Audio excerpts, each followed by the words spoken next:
up just can't stop, no. I told me I don't need nobody, but every night I'm feeling something for you, yeah. You mess me up, thinking about you.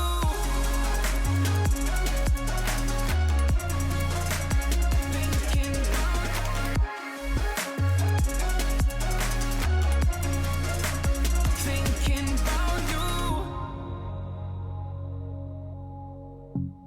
Are we just satellites by the edge? Burning up, spinning round till an end, yeah. And I've been thinking about things that you said, yeah. And I've been up all night lately, thinking about you, yeah. Are we just holding on? We're scared, still bruised, yeah. You mess me up, fuck me up, just can't stop, no. I told me I don't need nobody, but every night I'm feeling something for you, yeah. You mess me up, thinking about you.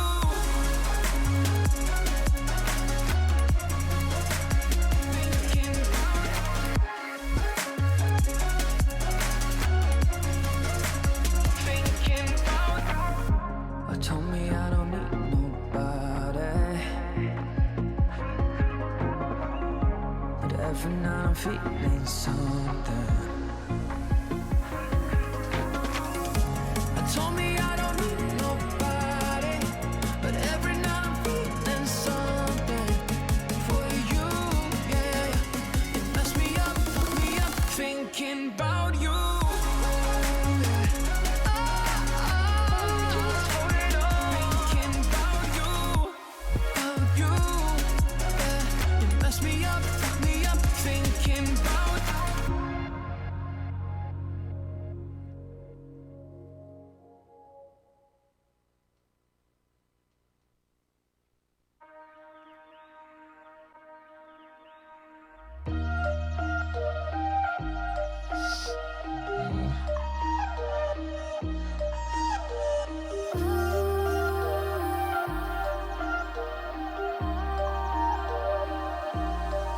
If you see me around like you used to in this city, hope that you think of all our memories.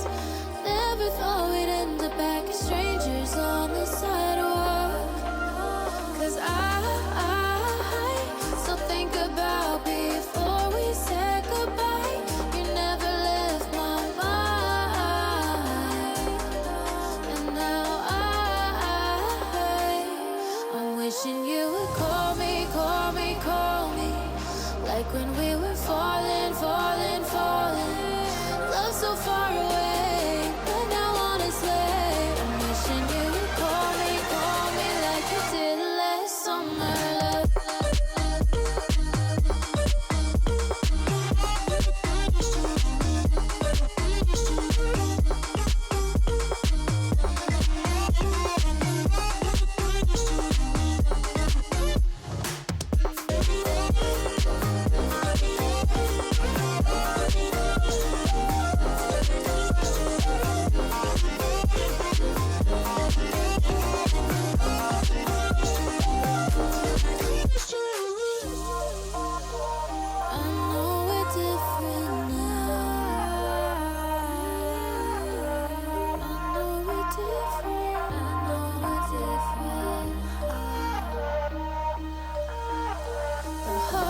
Part is holding on to something God knows,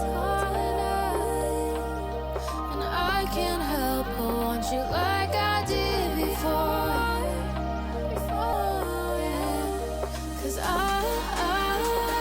still think about before we said goodbye.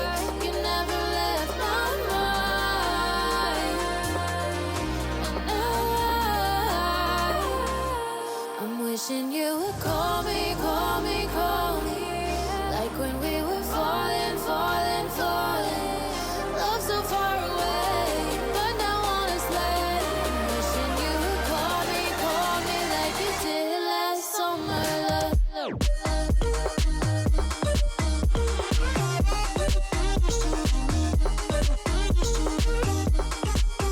We are almost ready. I'm going to do some tweeting of the show. I think we're probably going to get this going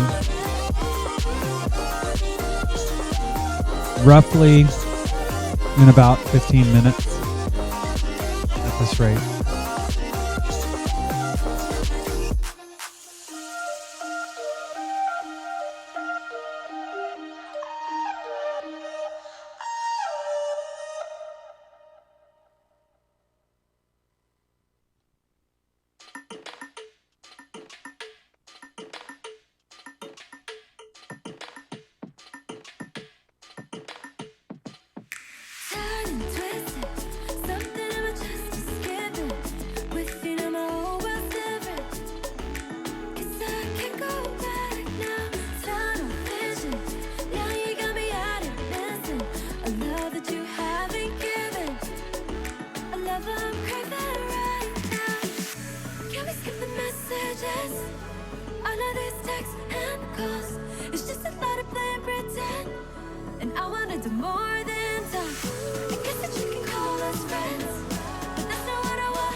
All right, I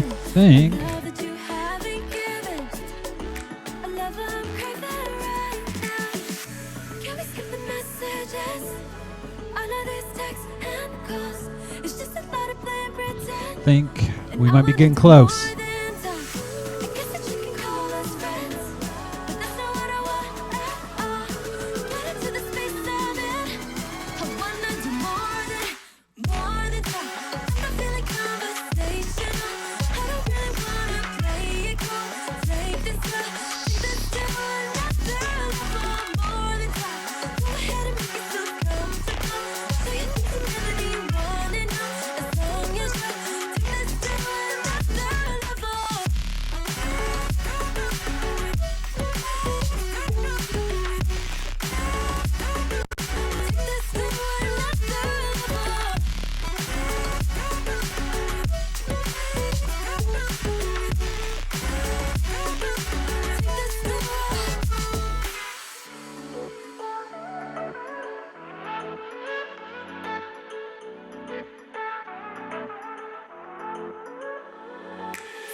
Sure, want you to make the move first, making me forget I've been hurt. I've never been so bold or reckless.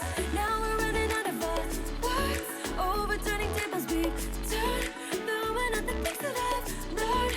Cross the line and take my chances. And baby, thinking this is it. Either it's right or wrong, but I've already pictured it, and I wanna do more than talk. Nothing like a crazy risk to give me what I really want. Get into the space I'm in. I wanna do more than talk. I don't really wanna play it cool. Take this to another level. More than talk. Go ahead and make yourself comfortable. I take the team everything you want it now. As long as you take this to another level.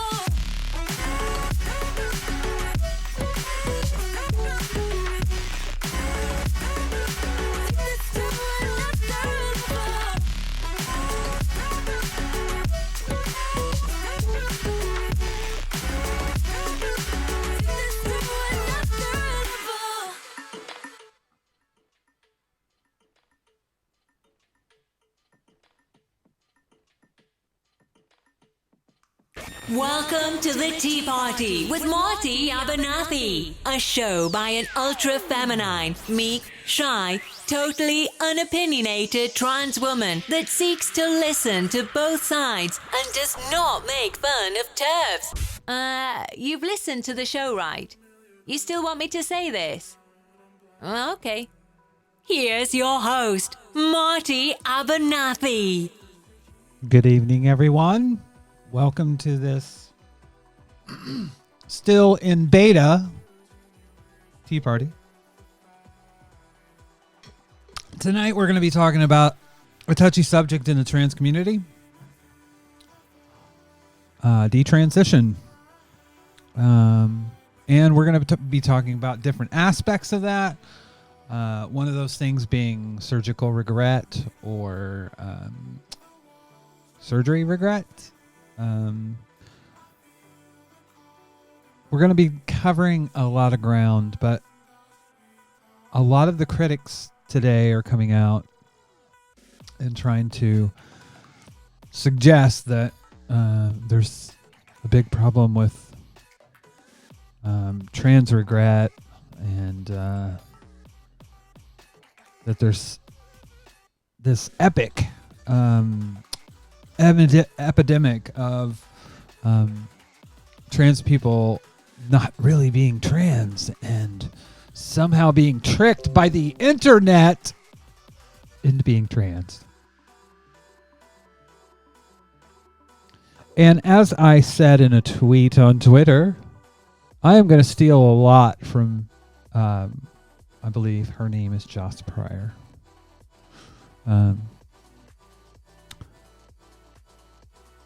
Because she had a good conversation with a person named Charlie Evans, who is from the group LGB Alliance, which they say that they are a LGBT group. To give you an idea of what other people think of them, you can go look online, but a lot of people will say that they're an anti-trans group and not an LGB group. So far, indications are that's what they are. But I'm going to go over to the Twitters. And I'm going to actually go look at my own page.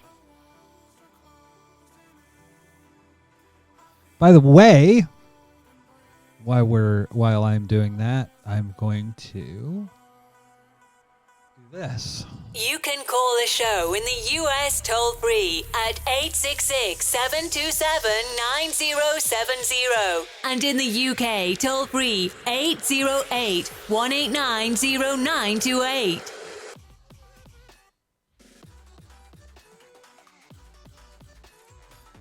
You're listening to The Tea Party, part of the Trans FM radio network. We're streaming live on YouTube, Periscope, Twitch, Mixer, and Facebook. You can follow us on Facebook by searching for Tea Party Podcast. That's the letter T followed by Party Podcast, all one word. And on Twitter and Instagram at Marty Abernathy. You can financially support the show by making a one-time donation by going to trans.fm or by becoming a monthly patron at patreon.com/Marty Abernathy. That's MartyAbernathy. All right. Now I'm over on Joss Pryor's Facebook page.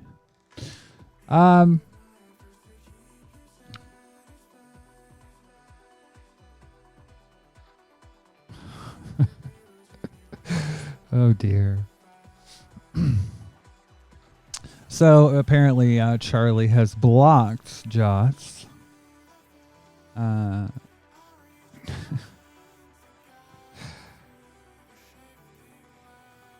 Charlie says, "Your obsession with me is beyond creepy, dude. It's been a week of constant tweeting of my name." Let me see. You put yourself out there as a face of a detransitioner, and then you don't want trans people to contact you or talk to you or talk on Twitter, which is social media. We're supposed to be social and talk to people. So basically, it's the whole free speech thing. You know, I want free speech, but I want it on my terms. Don't talk to me. Yeah.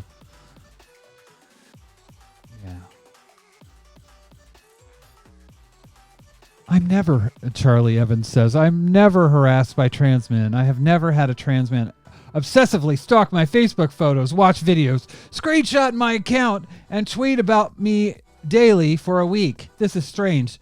This is the sort of harassment that seems male. I think maybe when babies come out of the uterus, they start tweeting harassing tweets because they have a penis." She didn't say that, but my God. Apparently, those of you that are male are harassers right out of the uterus.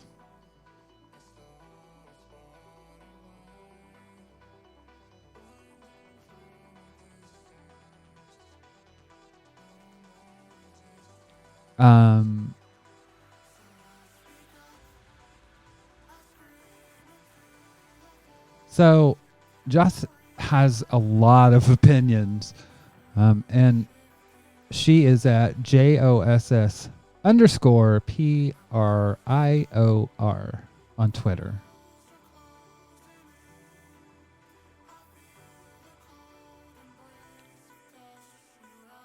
I'm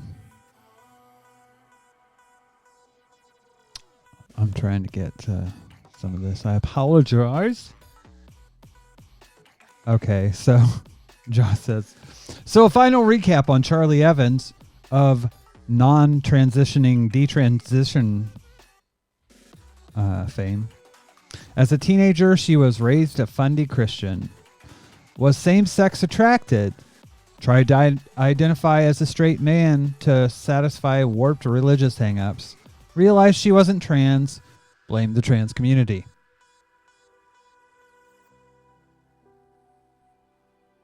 Joss said, it's ironic that this is what the cranks suggest trans men are doing, but actually trans men live happy, fulfilled lives as men and don't detransition. But we have an example of an anti-trans crank fever dream, and nothing irreversible happened. That's the thing. When you do get, by the way, you can call, and if you would like to talk.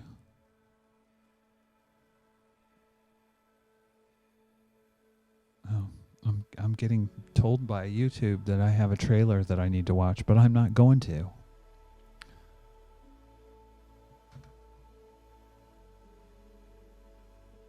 When someone, Josh said, when someone says that they were raised religious, it usually means layers of misogyny, gaslighting, and bullshit to begin with. When someone says fundamental Christian, yes, that is abuse. When it comes to religious indoctrination, I have quite the knowledge when it comes to that. I will link to a post in the show notes on the podcast, and I will put it in YouTube in the description. Sorry, Facebook and Twitch and everywhere else. I'm not going to go post it everywhere. But if you want to see it, go over to YouTube or to the podcast show notes. But basically, I wouldn't say I detransitioned, because I was early on in my discovery of being trans. And I had so much shame, guilt, and self-hatred about being me. And I honestly I was in love with the person that I was married to. And it was ironic because she gave me the belief in myself to get out from under all the shit that had been piled on top of me by mostly my mother, about what I could and couldn't be. So in a moment of where I was either something was going to happen or I was going to kill myself, I decided that I found the Lord. That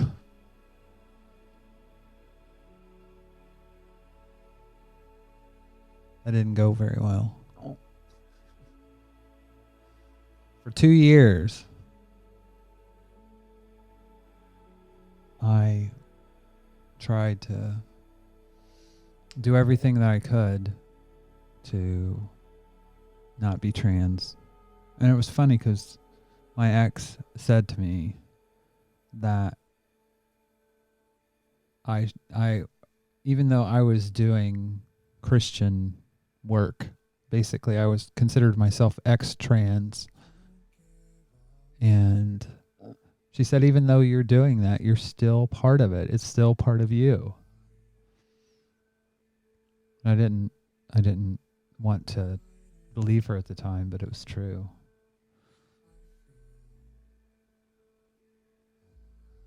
It was something that, I thought I could save other people's souls from this evil, and my entire afterlife was based on what the good that I could do from helping people get out of this sin. The sin of being yourself.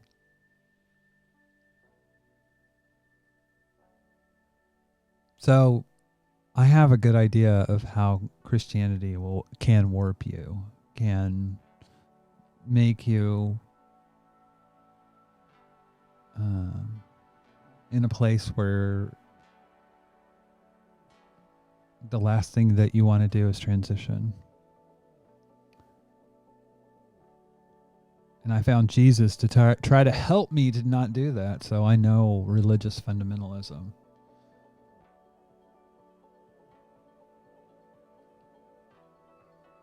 It is a brutal, brutal thing. By the way, Some Random Geek and Lex Hart are in the chat. Some people do listen, by the way, Jonathan. Some people do listen to YouTube. Especially our blind viewers. I'm sure they listen to YouTube. So come on.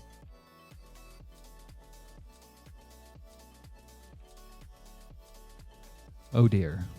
We have a crisis. I shall be back in one moment.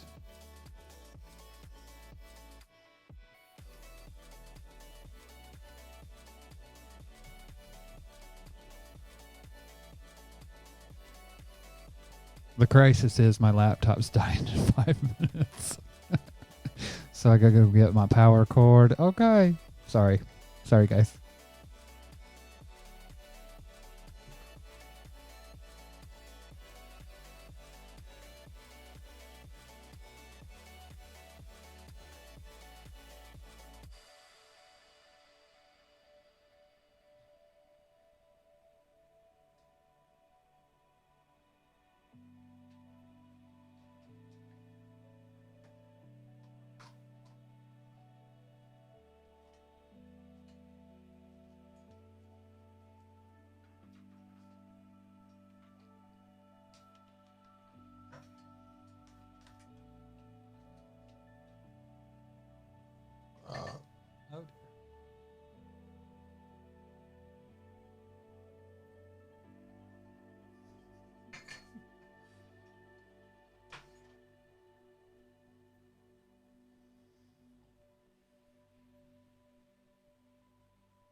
We'll have to edit that out in post.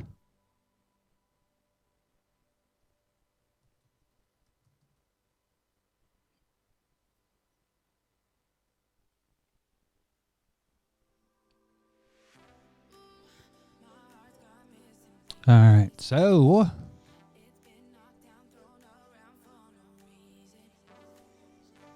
I got my laptop actually did die, but it's the laptop that I monitor all the different channels. So I don't know if I don't know if I am still connected, but so what I was saying, I know the putting yourself out there and getting to Jesus so you don't transition.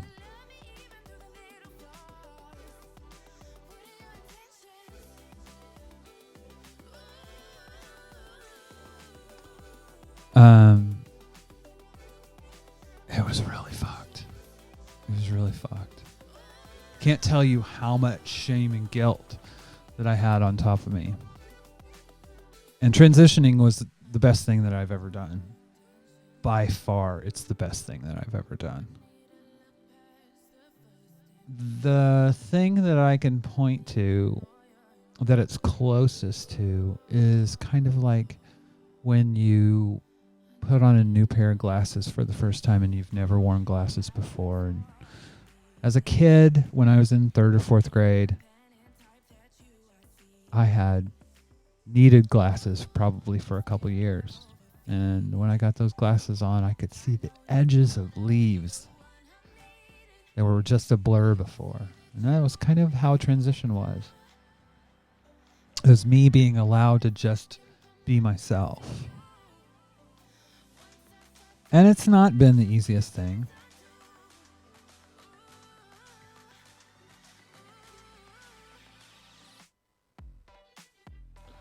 But it's not it's been the best thing in my life. It's made me 100% happier and definitely 100% more clear about who I am as a person. Where I was suicidal, I was confused, I was depressed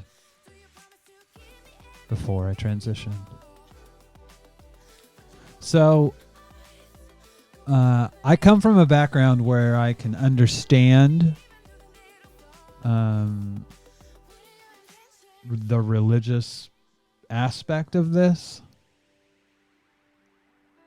and hating yourself so much that you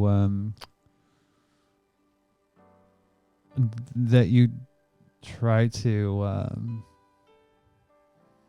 fit your Jesus into your into a way that you can not where you can be yourself and not go to hell.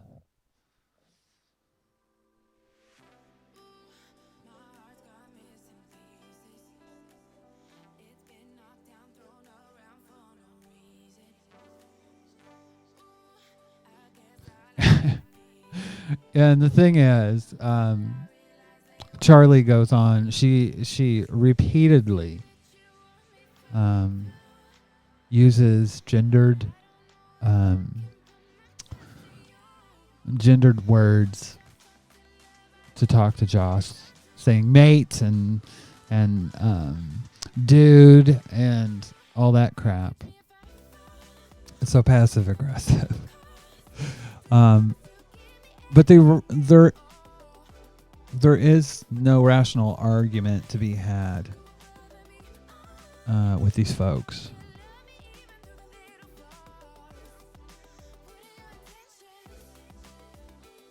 And I interviewed Sandy Stone. She wrote a response to the transsexual empire. It was called The Empire Strikes Back. She said, you can't debate hate. And that is so true. So true. Because they're not honest brokers of the truth.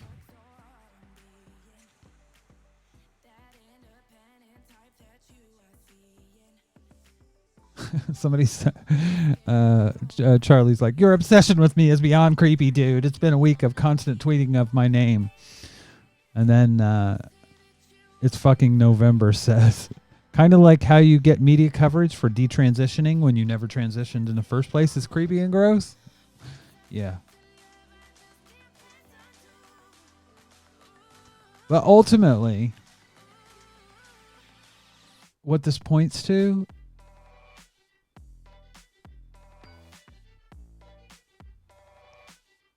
is someone that is using their Christianity and their shame and, you know, well, I can't say what their intent is, but what I can say is they're grifting off this.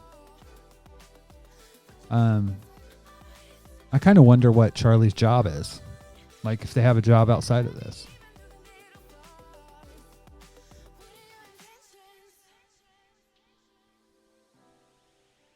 Because to me, it seems like a grift. It seems like somebody that's getting their fame and their 15 minutes and doesn't do a lot else.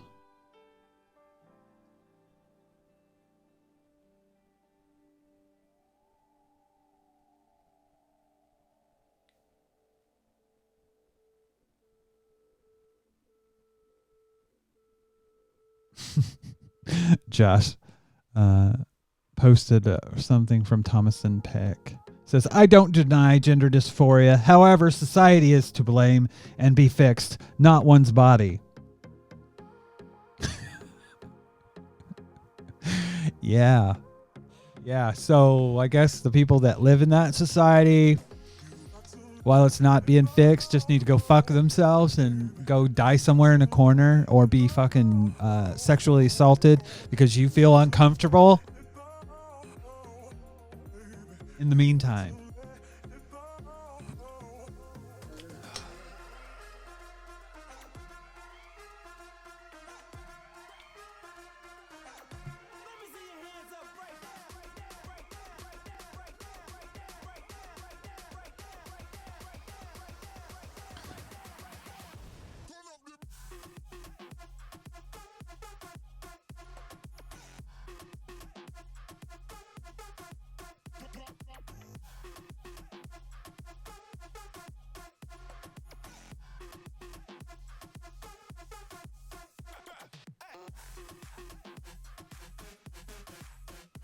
So, when it comes to religion, it's funny. I was researching today. I was researching one of the people from LGB Alliance, and they're religious. Shocking! Shocking. What is it with queers that got the Jesus? I've met some really wonderful Christian people, And being an atheist doesn't make you superior or less hateful. Rationality rules. But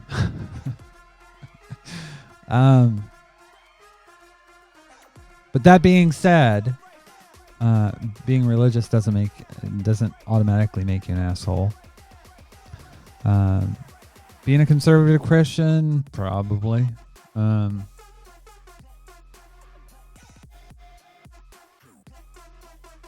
But when you have people that are out there making a buck,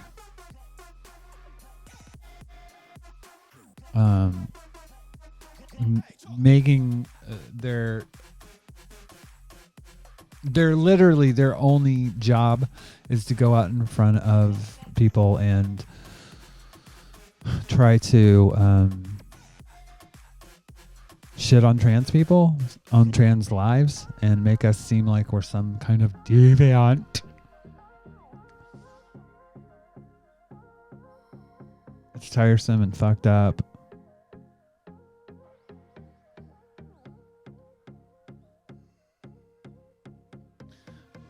Something else I wanted to talk about tonight as well is surgical regret. Hopefully tonight we're going to have Katie on to talk about that. But there are trans people that regret having surgery. And I'll let her tell her own story when she comes on, but that's something that exists in the trans community. And I don't think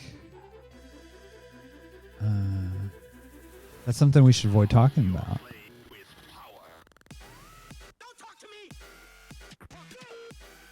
When we have failures in this system, we need to talk about that. I'm not against having pathways that are safe for people, or having, ultimately I think it is the same as having an abortion or smoking pot. You should have the ability to do whatever you want to your body. If you're of sound mind and you want to make choices for yourself. I had somebody argue the other day. They were arguing about they said that they had regret, and my whole question was, who are you blaming? Who are you blaming? Because ultimately, if you do have regret and you had surgery, you went that far, is that A, common,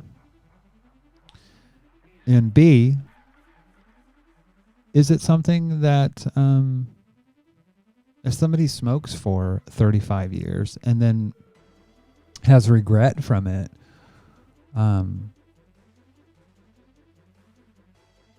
is that society's fault? It's not. Should they not have the ability to do to their body what they feel? I mean, you can, and I'm not saying that being trans is like smoking, but what I am saying is you should have control over your own body and to make choices, even if they're not healthy choices.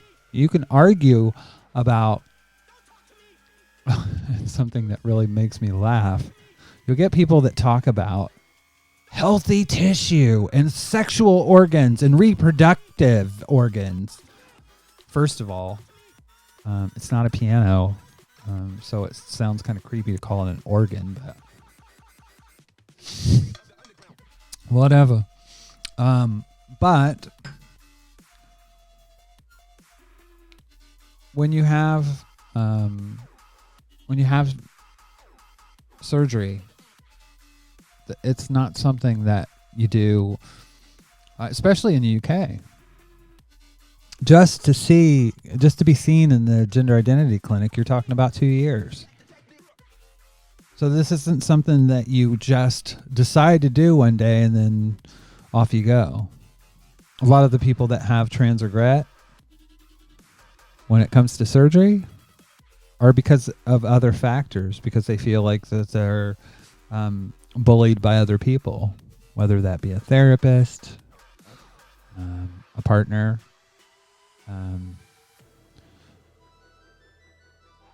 But those people, we should learn to listen to people and support them in their choices. At the same time, we shouldn't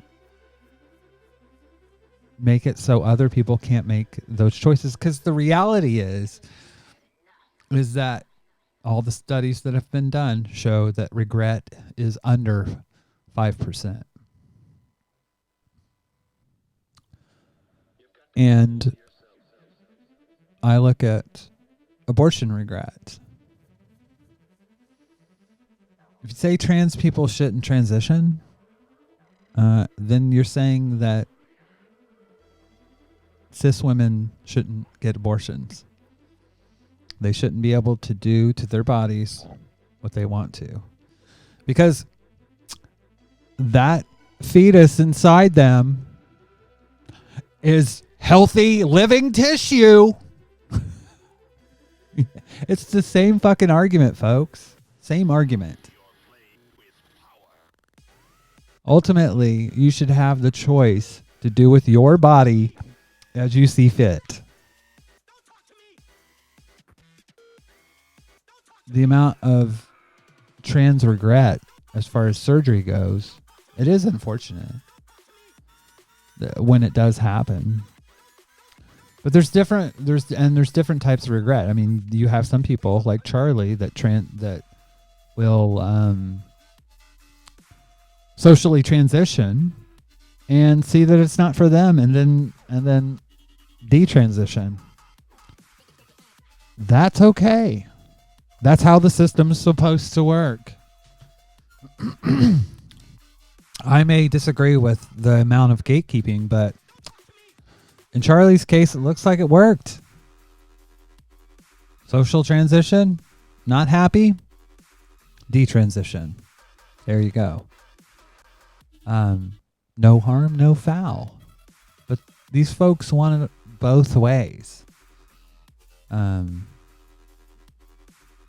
There are people that are in this detransition movement that I think are being used, but there are also people like Charlie that I don't think all the evidence or most of the evidence that you look at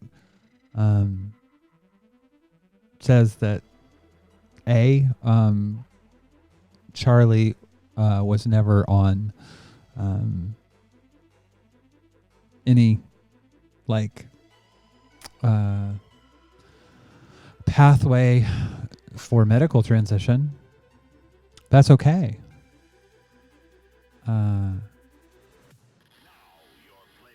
Again, it's a personal choice, but there was no harm done.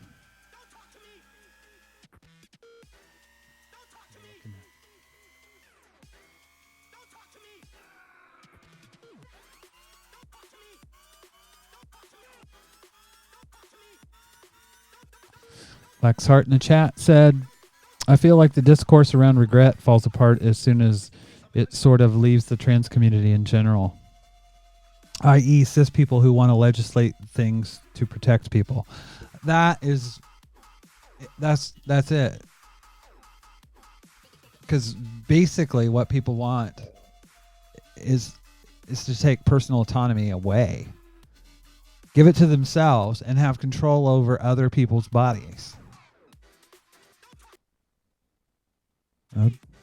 Oh dear. Oh dear. Sounds like my music's going out there. Literally, I got a computer running this music that is like, a 4086 DX gateway. If you know what that is, you're old. But ultimately, I get this out in front of my face, even though I hate looking at myself. Ultimately, what as a trans person, I want people to have the best outcomes. And I want trans people to have bodily autonomy, have the right to make a decision about their own body, and not have that taken away. I want that for cis women when they're having an abortion. I want that when somebody wants to die and they're terminally ill and they want to die. It's about giving people control over their lives and about what happens to their lives and how they live their lives. Lex Hart says, also, I think that some people feel the need to do things because of how gatekeeping the system is, or even true scum can be within the community. I think accepting how people look is important.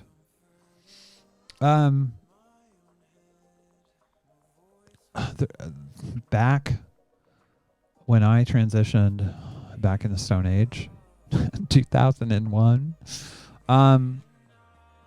the gatekeeping was starting to come around. You didn't have to be perfect in terms of how you looked and who you dated. If you know, back in the day, back in the 60s and 70s and 80s, if you transitioned and you went and saw a therapist, they would most likely expect you to date men. They would expect you to be heterosexual in that aspect. And oh dear. Oh dear. Well, different. The expectation was that it was almost kind of like you were almost like a Barbie, you know. You had to look the part, sound the part, be the part. But into the 2000s, therapists began to understand that these were people that were just wanting to live their lives in a way that made sense to them.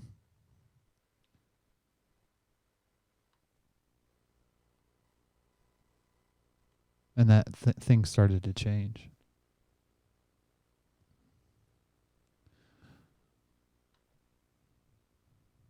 For some reason, I don't have music now, but that's okay. That's all right.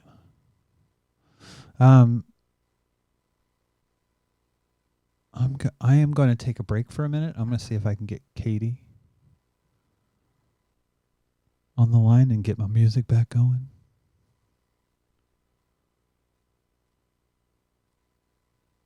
Make sure to subscribe on YouTube and don't forget to click the bell icon to get notified when we go live.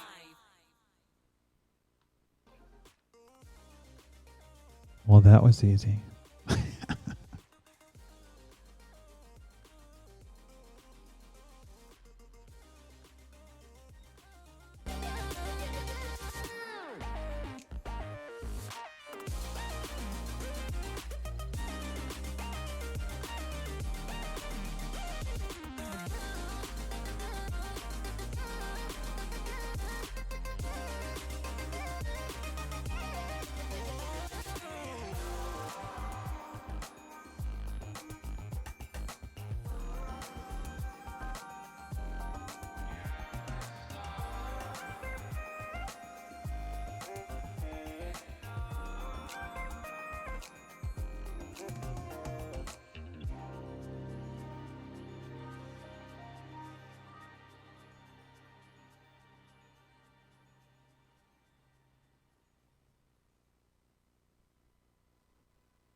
wanna think about myself right now.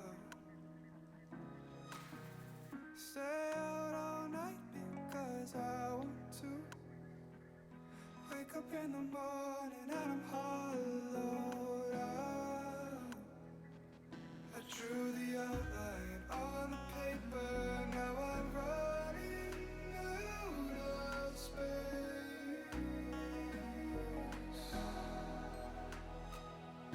Family at the dinner table, but I don't have a place.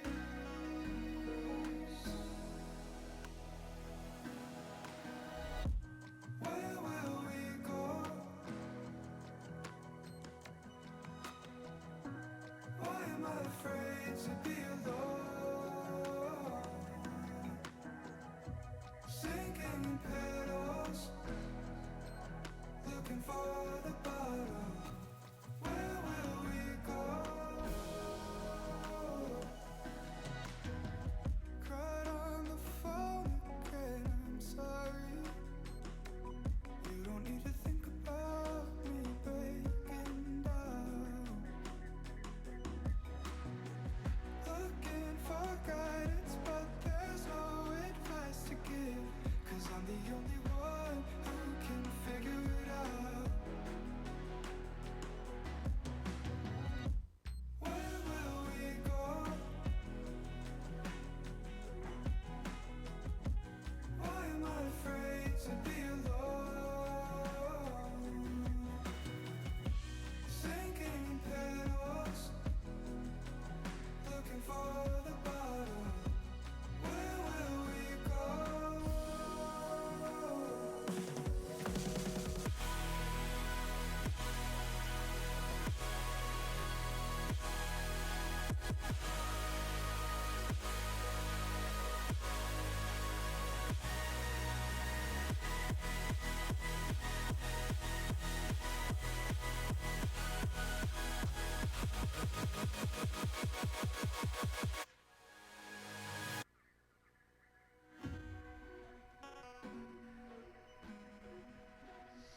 I am just getting Katie on the line.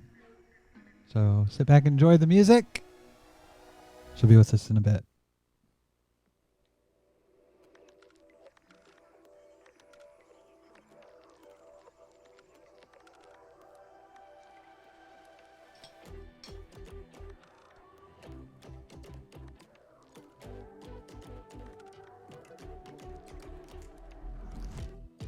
I don't know why I let you, but you had to light a spark in me.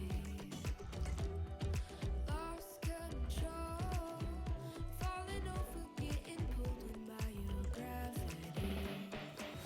Thought that I had figured it out, never felt it rationally, but this sense of urgency has me wondering. Thought that I had figured it out, nothing could get through to me, but this kind of chemistry has me wondering. When you're not around it, all goes black and white. How come I'm not seeing in color? Lost without you, I can't make it through the night. How come I'm not seeing in color?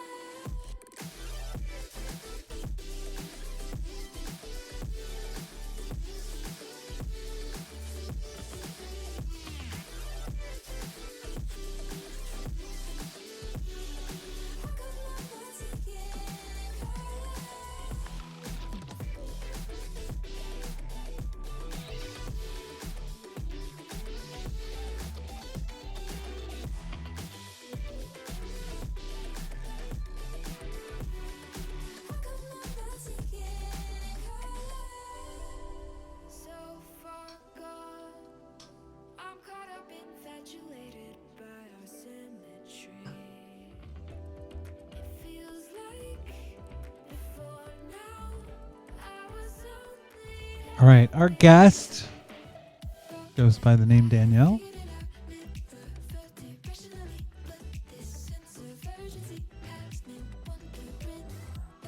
She'll be on momentarily.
Lex Hart in the chat says, I often wish there was a defined way besides Android. All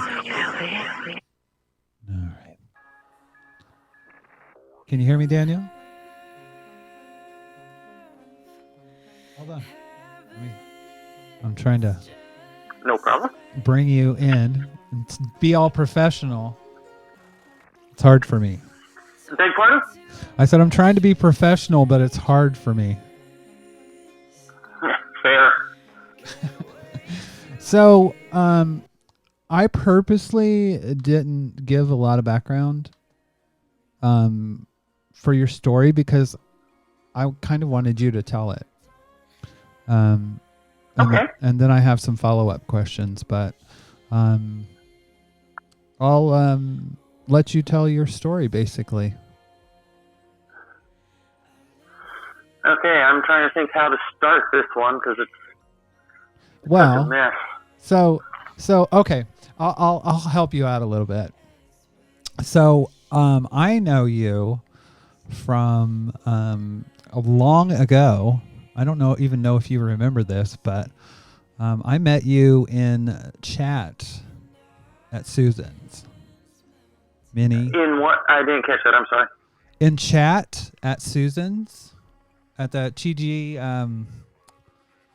Susan's yes. forum. I actually was once a chat moderator there about 10 years back. Yeah, I was too. So that being said, fast forward, you and I met at the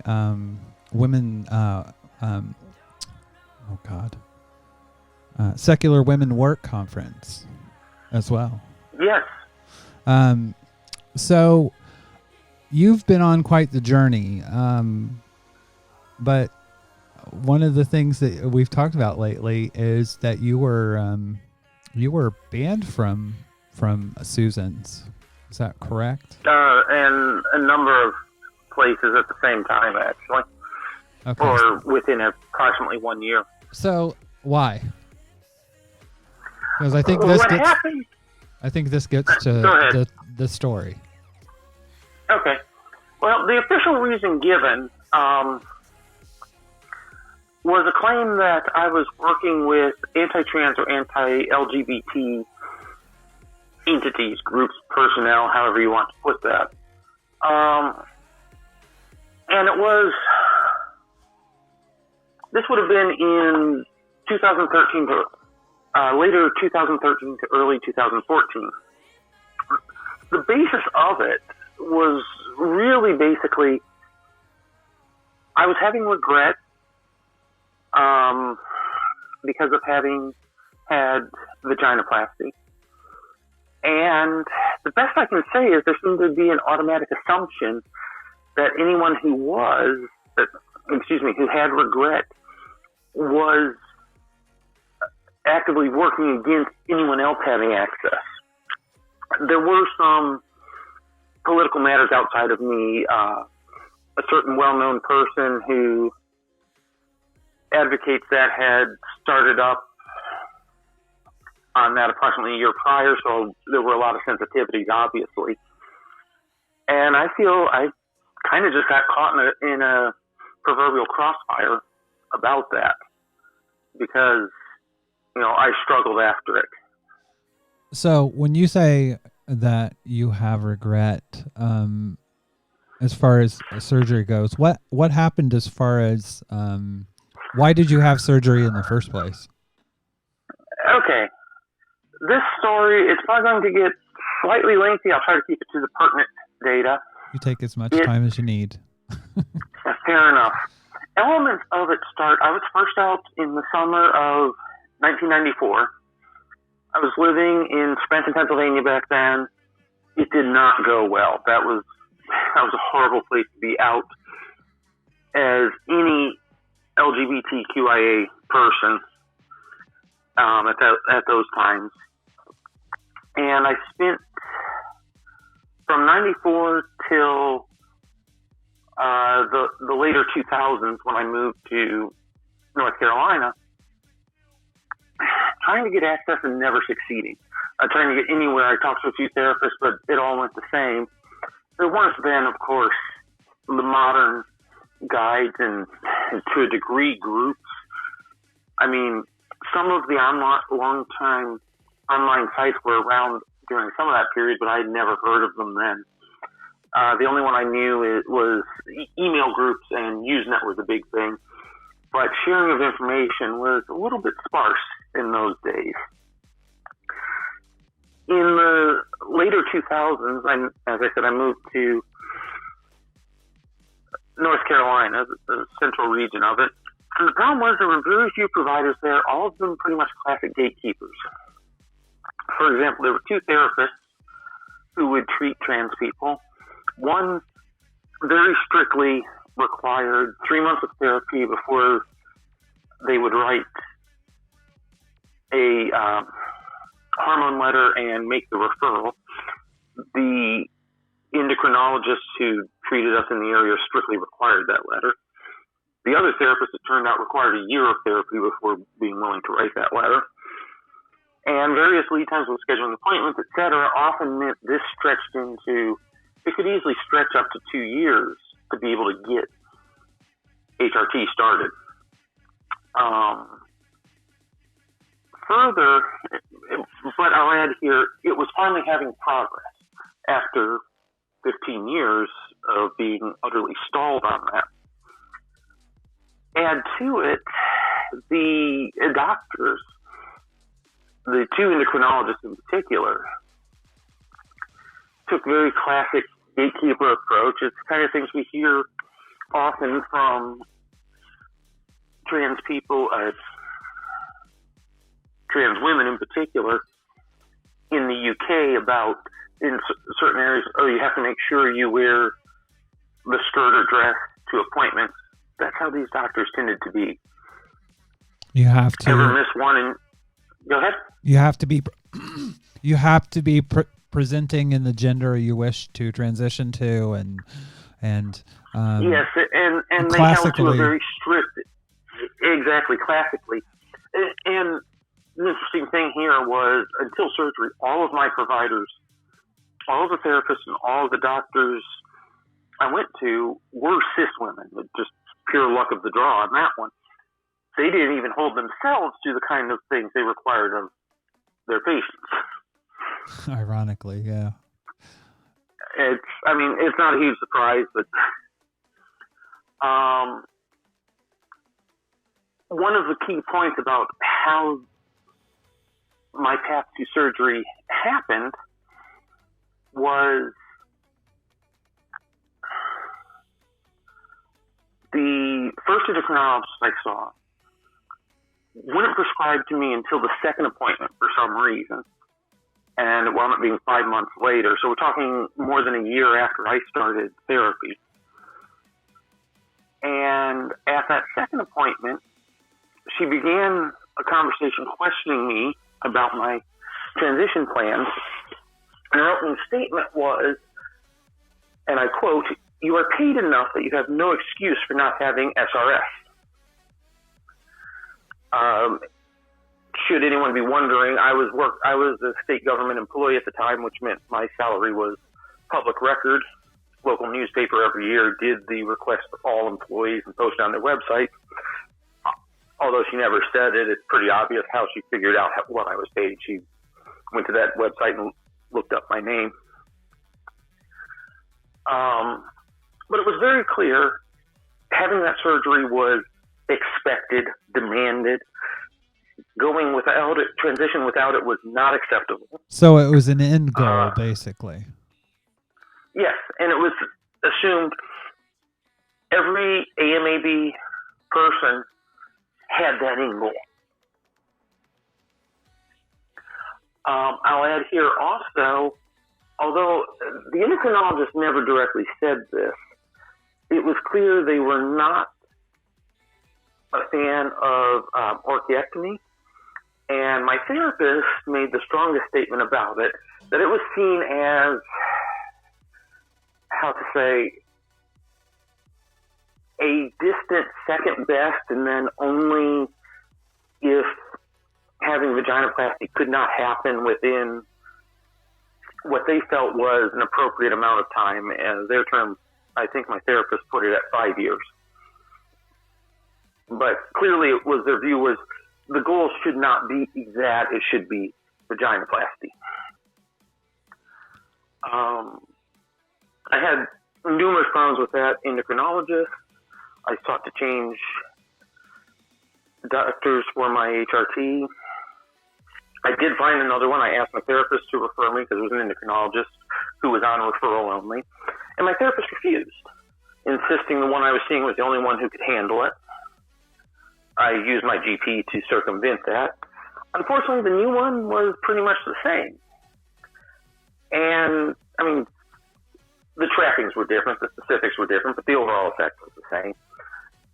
One of the things was, pretty much until I had that surgery, I was stuck on follow-up. And this is for the first 4 years that I was on HRT. I was stuck on follow-ups officially every 1 to 3 months. It wound up going more like 4 to 4.5, even out to 5 because of how overbooked those providers were.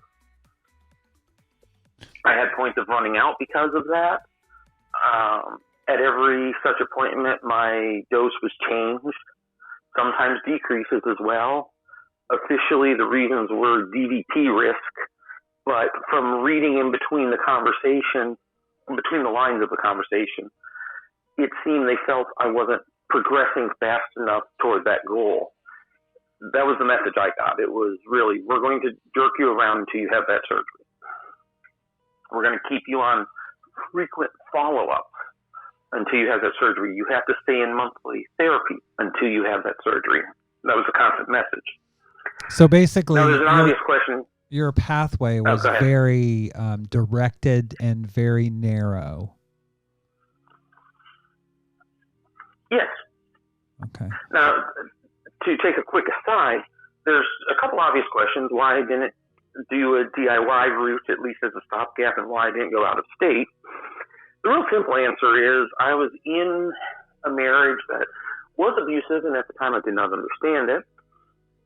And my then spouse utterly opposed both. Why they opposed going out of state, I don't understand. As for DIY, it was, since you were on Susan's place, you know their strong statements about that. Yeah. Pretty much what my ex took away from it was it's never possible to safely do DIY and threatened a whole bunch of consequences if I ever did it. Which just sounded... You had social pressure. Intolerable. So you had social pressure from your online peer group and from your then wife? Yes. Wow. And various friends, like there was a couple we knew up in New England where one had transitioned, and they affirmed that as well. But the problem was the partner in that one who transitioned was having far easier access to care. Like, I mean, she started therapy after me, but had access to HRT before me and got it dialed in and was on annual follow-up long before I ever was. Yeah. Well, so I try not to be too critical about the individuals because they're seeing it through the filter of their better experiences than what I had. Well, and kind of like from what I can remember in Susan's chat, your journey was very it was a lot more narrow than even, because I was roughly around the same time accessing care in Indiana and Wisconsin, and it was much easier, much less. Probably the second therapist I had was very affirming, because basically I told her, I said, I don't care if I'm a cross-dresser, I don't care if I'm transsexual. I just want to know where in the where in the heck I am and who I am and what I am, and I just need to get there. And there was never any pressure for surgery at all. So do you think a lot of that, like from a therapist point of view, was kind of arcane,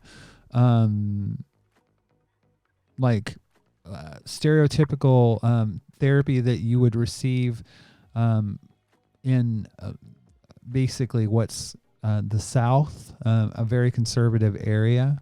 Do you think that had impact on the kind of care you received and the narrowness of it? I'm uncertain about that, because the thing was, because of connections I had locally and later activism I did, I got to talk to a lot of trans people who used the same providers, because as I said, in that region, for the record, it was the Research Triangle, which is generally a blue dot in a red state, as they like to say. And the thing I noticed was there was one of two narratives that happened, and there were a lot of people who had far better treatment. How stereotypically feminine one dressed and presented in a lot of ways seemed to be the common thread. There were some other things that seemed to contribute, but overall it was, you show up, you wear the skirt or dress, don't skip the makeup, things went a lot better. You got, once the lab results were back at that first appointment, prescriptions got phoned in, or if there was anything of concern, there'd be follow-ups. But also, they got on, for me, it took over a year before they were willing to prescribe estrogen doses that were within the dose guidelines instead of being less than, and any kind of testosterone blocker. But I have many acquaintances who, a couple weeks after that appointment, were prescribed much higher doses than what my initial was, and testosterone blockers right from the start, whereas I had to practically beg for them a year later and deal with a conversation where the endocrinologist tried to convince me I was one of the people for whom HRT was ineffective. Without anti-androgens. Without anti-androgens. Jesus. And an estrogen dose, estradiol, that was half of the minimum side of the guideline range. It's almost like they were setting you up to fail. I always felt like, talking to you, I always felt like you had to fight tooth and nail for everything. That was how it felt. Also, I had wanted to get breast augmentation. I had wanted some facial surgeries, and my therapist was openly against that at one point. Never said anything initially, but at one point suddenly became opposed to them. I don't know, it's beginning to, I know it has changed a lot how many surgeons actually require therapist letters for breast augmentation, but it was still pretty common when I was consulting for it, when I ultimately consulted for it after vaginoplasty. But earlier, I actually asked my therapist, about the same time she was willing to write my surgery letter for vaginoplasty, I asked her about breast augmentation and she refused, implying that she didn't feel I was ready for that. But somehow I was clearly ready for major genital surgery. I don't have good answers on this one. They weren't willing to share their thought processes, so it's my conjecture. I just felt they had some issues that perhaps how I dress, the fact that, to be blunt, I'm a dyke on a bike. Literally. Yes. Yes, I ride a motorcycle, and in fact, at this point, I don't own a car. I only have a motorcycle. Also, there were some things from my therapist. She had given me template letters to use for my family and for work. And they were positively archaic. They were kind of stuff you would find back in the 90s and that was common. And I just decided these didn't suit me. These weren't going to work as well. And I came up with my own thing. Technically, I had a process of revising them, but in the end, only a single sentence from the original remained. And it went well. I shared them with my therapist, and I got a reaction. While she would say it was a good letter, it was through gritted teeth.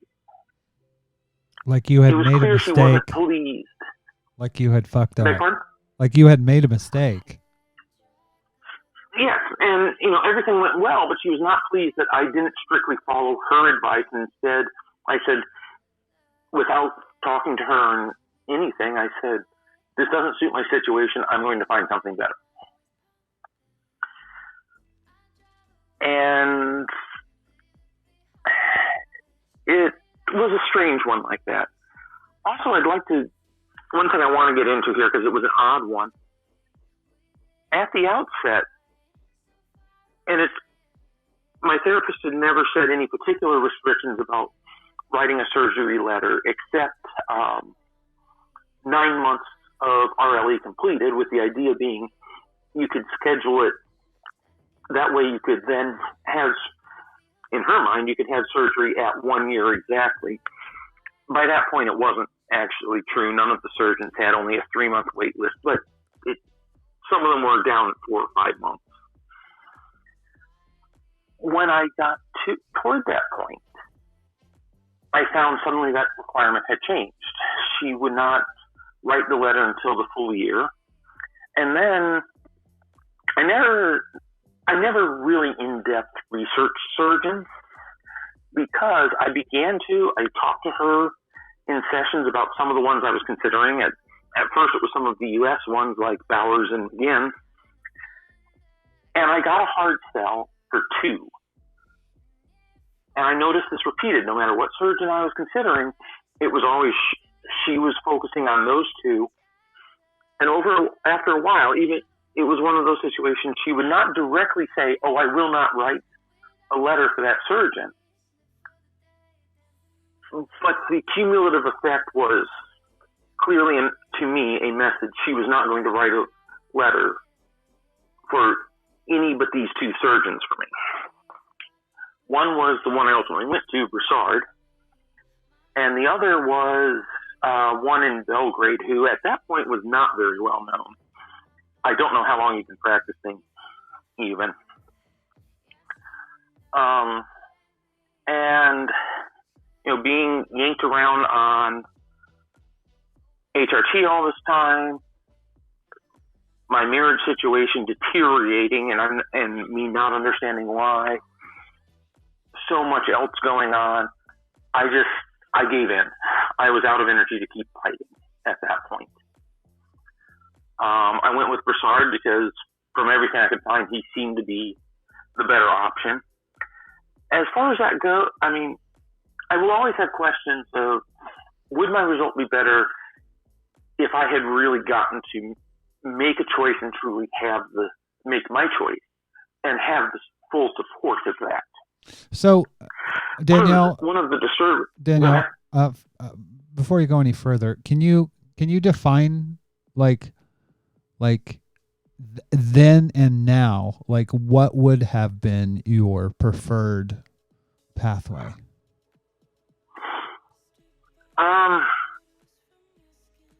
My preferred path back then, honestly, it would have been have some other surgeries first. Probably breast augmentation, most likely rhinoplasty, maybe some other things I don't exactly know. It's kind of hard to guess at that.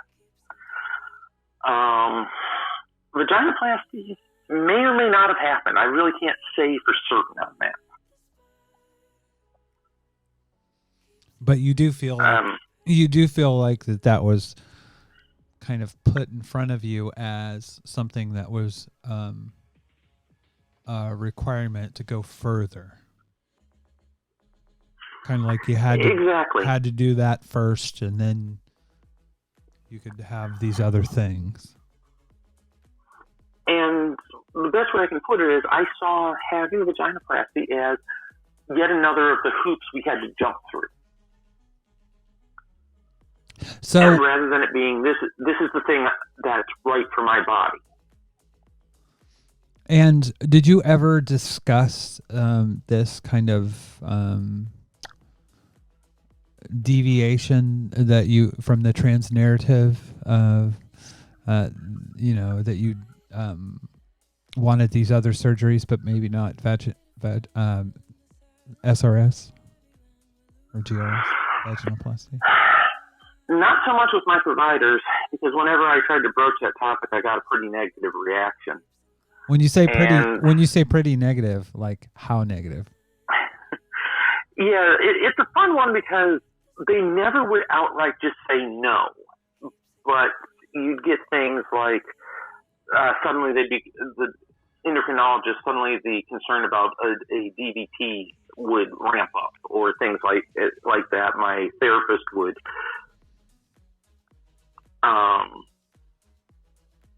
how to put it, try to sell me more on it and away from other surgeries I wanted. It's a hard one to describe because it was done in such a coded way, but it was across many appointments and sessions. It was the cumulative effect of it. Now, it would be so much easier if they would have just outright said no, but that wasn't how they operated. Now,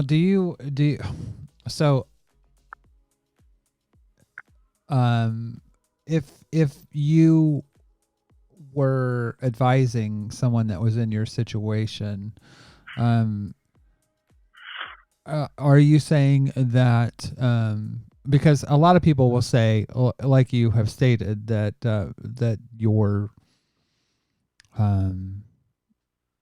story is like anti-surgery or anti-trans, or when it comes to gatekeeping, I think your story is the perfect example of why it is such a it can be a very toxic thing, because there are plenty of trans people that I've talked to that had to basically sell a narrative to get hormones, to get their letter, to do all this, and that narrative has a part in whether or not you go from at the time, at least when I transitioned, it would take you to the next part, and what would you like to see as far as like from a gatekeeping standpoint, so something that like what happened in your case doesn't happen to someone else? Well, actually, I can answer that in a very firm way, because I was subsequently part of a trans healthcare forum that was done in the Research Triangle about 3 years ago to train providers, therapists, nurses, doctors, there were probably more there, on informed consent methods. I was not in it. I was on the committee that did the legwork to set it up.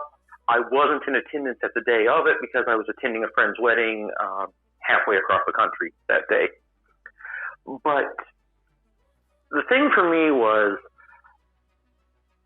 the excessive barriers and the very narrow path that it was either you are trans in this very specific way, which means you want to have vaginoplasty, or you are not trans at all and you need to not be on HRT, was the critical piece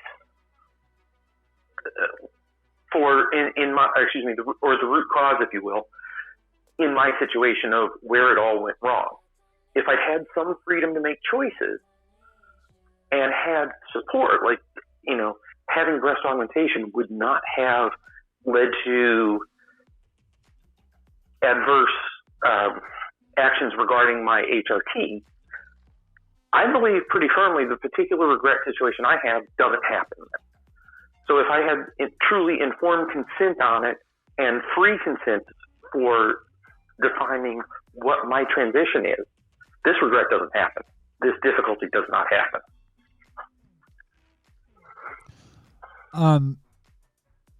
So where are you now as far as when it comes to, because you're still kind of working through your own journey as far as post-surgery. That might be an understated way to put it, in fact. I had a relatively poor result, which added to this, of course. I suspect my feelings, while it wouldn't be, hey, this was the best thing I ever did, my feelings would probably be a lot better if I'd had a really good result. I had I won't call it minor, a weird complication. I don't know exactly what it was. It occurred a year after surgery. It meant vaginal penetration, well, while technically possible, was incredibly painful. But otherwise, I didn't have complications in that. However, the ability to have any sensation took the better part of a year. The ability to orgasm took 4 to 5 years. And that was something I really had not been able to have the discussion to say, is this something I can handle, and how will I handle it?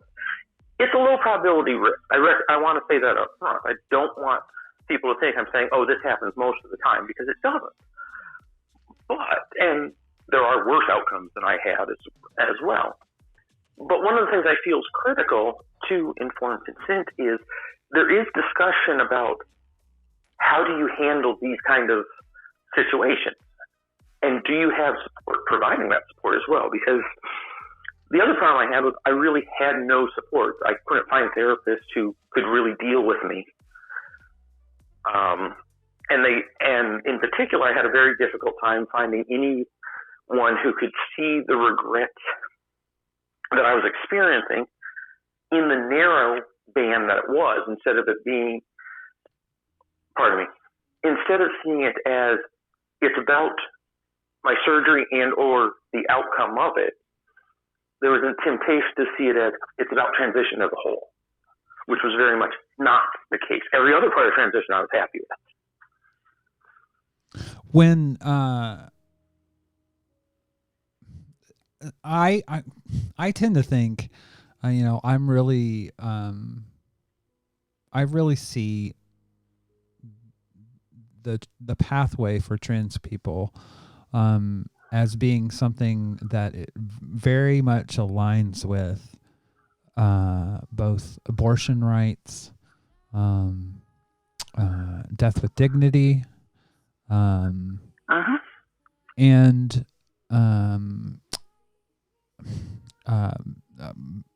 any kind of what some people would call drug use, that you should have the right to do to your body what you choose, and that being based on informed consent. And I feel like your story is a big signpost for both getting truly informed consent and the gatekeeping in this situation was really kind of, from what I've heard you say, was very black and white and very almost punitive. If you didn't, you were kind of led in a way. This is what you should believe. This is what you should do. This is the surgeries that you should have. This is the order that you should have them in. Or in my case, this is the only surgery you should have. Yeah. But yes, no, I agree. There's quite a bit of that. I'll also add one additional piece. As I said, my marriage later ended. One of the problems was that it was actually abusive in ways that we can argue were anti-trans, such as during my divorce, I found out my ex-wife had intentionally taken steps and had a goal of preventing me from ever having those other surgeries. And yet, one of the things I ran into at the time was so many people, my providers and in trans communities, insisting I was unappreciative of my wife. She was fantastic. I had, the fact that she stayed with me and she went with me to Montreal when I had surgery shows she's this perfect supporter. Meanwhile, I'm dealing with things like it's 24 hours after surgery and we're having to have an argument while I'm laying in the hospital in Montreal. And there were more before I returned home. So there was no recognition that my home situation was also bad. So was that did your therapist know any of that at the time, or was that separate? I would say it was mostly separate. Part of the problem was I didn't really understand a lot that was happening. And by the time my ex-wife really showed her hand, as it were, it was only about a month before surgery. The specific situation was when I got confirmation that I was paid in full, I finally hit the point where I didn't feel there were any more barriers or hoops to jump through. And to be very direct, I had a bit of a crisis at that point because for the first time I felt free to decide what is it I want. And I realized I had never really thought about that. At that moment, I realized I may regret this. I haven't decided what I want, actually, and I wanted to cancel. And my then wife, put an end to that by promising severe but unnamed consequences if I canceled, unless I could get a full refund of what we had paid, and various factors meant that was impossible. Surgeon policies for the most part, but even if the surgeon gave a 100% refund, particular timing with how exchange rates were in 2012 and 2013 meant we would have lost money anyhow. So basically you were kind of coerced into doing this from many different levels? Yeah. And I will add, in the summer of 2012, I made an attempt to divorce and it failed. It blew up in my face in a major way. And it became clear to me I had no support on that. Do you think so? Approximately a year before I had surgery. So do you think that what happened in your situation? Do you think that? How do you think that should impact trans the availability for surgery for trans people? I don't think I quite caught that question. How do you think, from your perspective, as someone that regrets having vaginoplasty, how would you like to see the gatekeeping structure changed? And are you against gatekeeping, or what is your thought process on surgery and kind of how you think that it should be structured for trans people? Access. I am completely behind informed consent. I know there's some arguments about certain very specific situations. I'm going to say right here, because of my experiences, trying to argue for any gatekeeping is not something I'm able to support. And I try to be careful regarding those very specific situations because I don't understand them. And I'm not even trying to get into what they are because, again, I feel strongly if I tried to say that, it's going to be a very biased view that reflects my opposition to gatekeeping more than anything else. I'm fully for free choice on it. I do not want to see any of the surgeries, but least of all, vaginoplasty made more difficult to access. That is absolutely not what we need. It needs to be fully, what does the person transitioning want for their transition? That's my position on it. So basically, not led, not pushed, not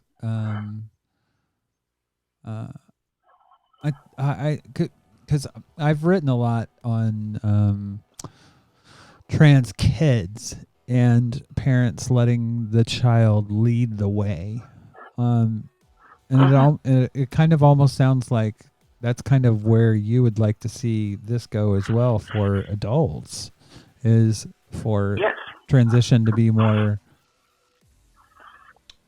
transparent and less based on patriarchal norms that are decades old.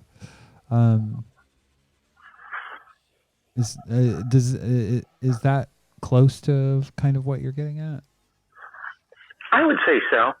One of the things for me, I've always said, I strongly support therapy being available. The problem is, as soon as it becomes a gate, as soon as that therapist has a power to deny access to that transition, it fundamentally changes how therapy works. It makes it for the trans person, there's these extra thought processes of, what happens if I say the wrong thing?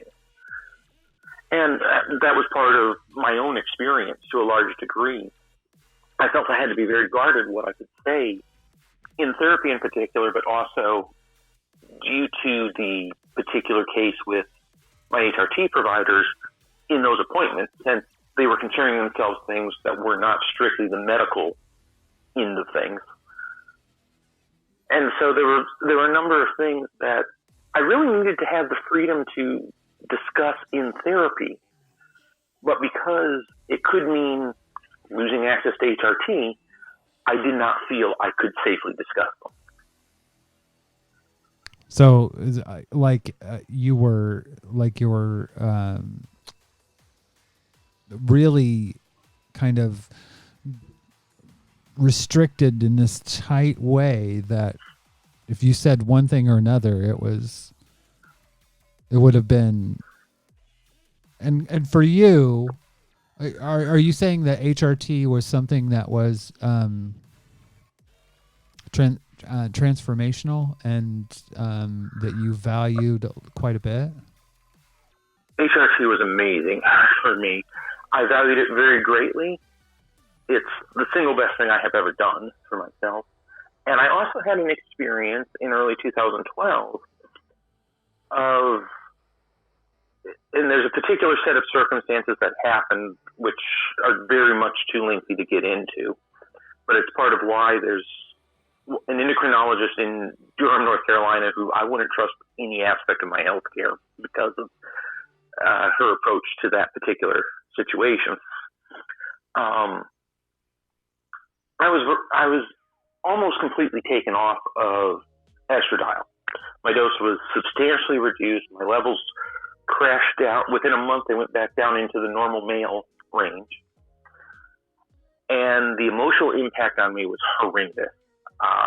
Honestly, I think it's probably been in the last year or two, so the better part of a decade later, that emotionally I have finally recovered from what that did to me. I was in severe depression within a couple of months after that, and it's been a long road out of it. So when it comes to like because I've known quite a few people, because I've been an activist since 2001. I've talked to so many trans people, And there is a silent, a discussion that is more of a whisper than anything else, and that is bad surgical outcomes. When surgeons don't succeed, when they have less than optimal results, you'll have people that can't orgasm, or that have different kinds of like prolapses, or and those I find it that the people that have those issues, if they talk about those problems, then they are seen as making waves, and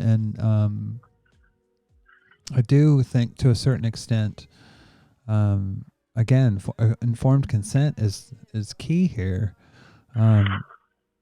If you go in knowing that you might not ever orgasm again, and you're okay with that, then great.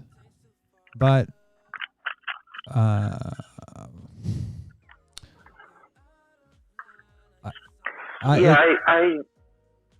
with you on this one here. One of the things I felt was, let's say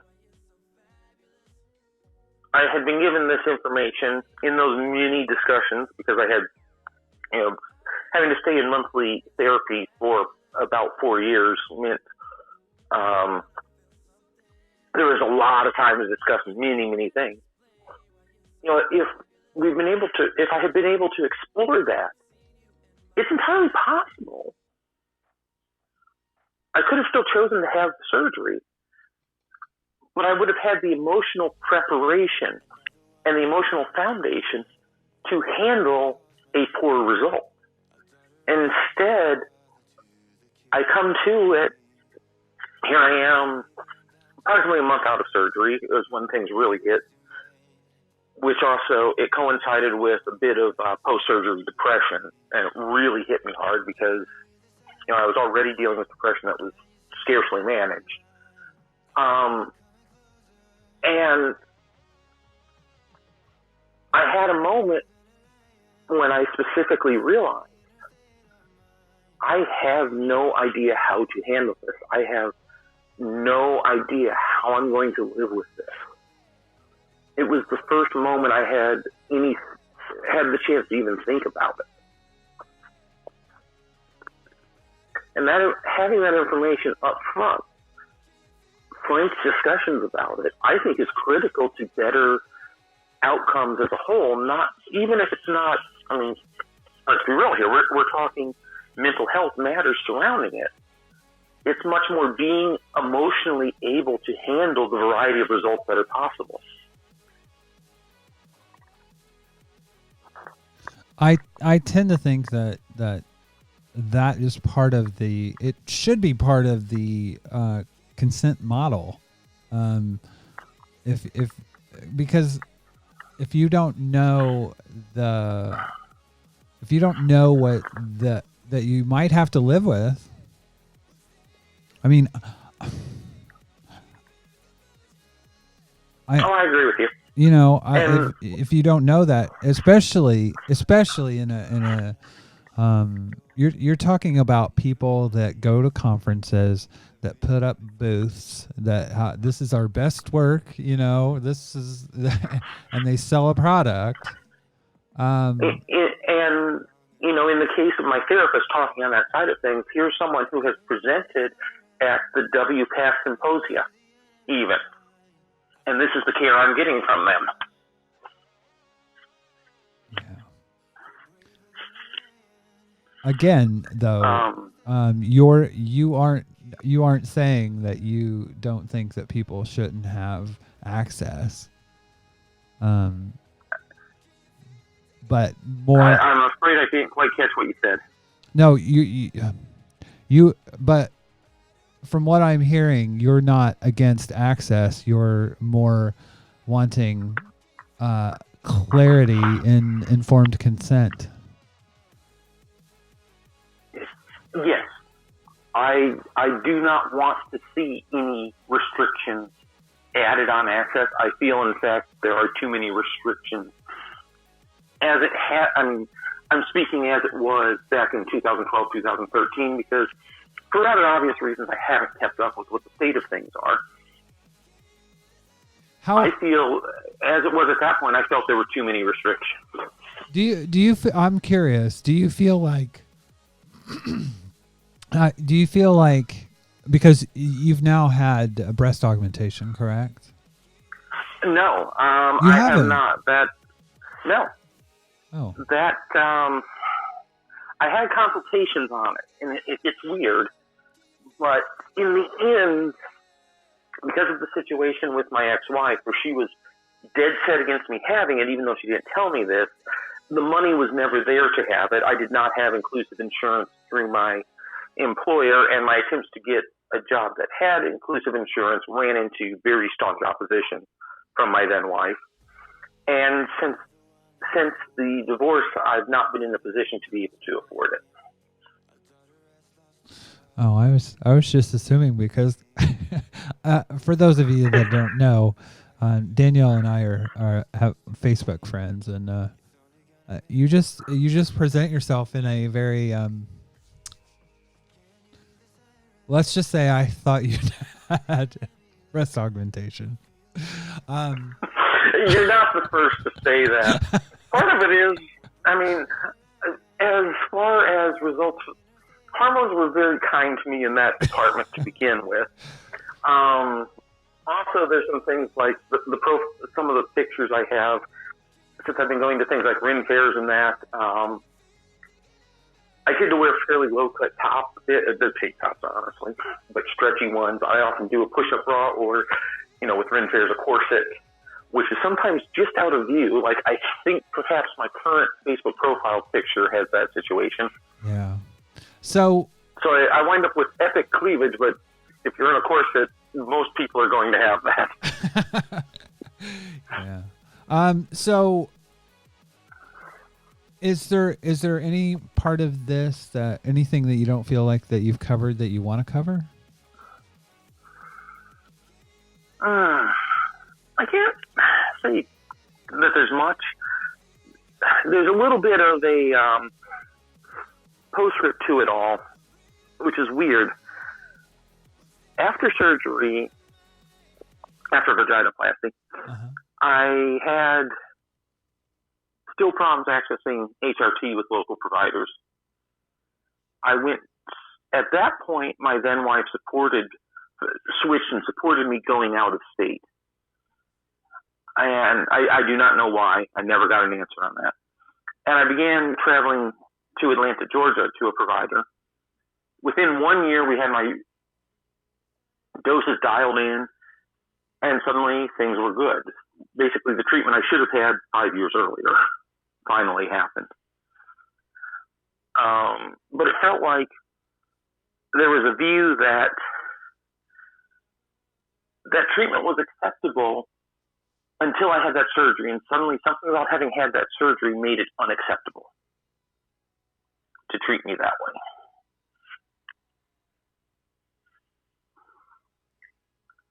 In what way?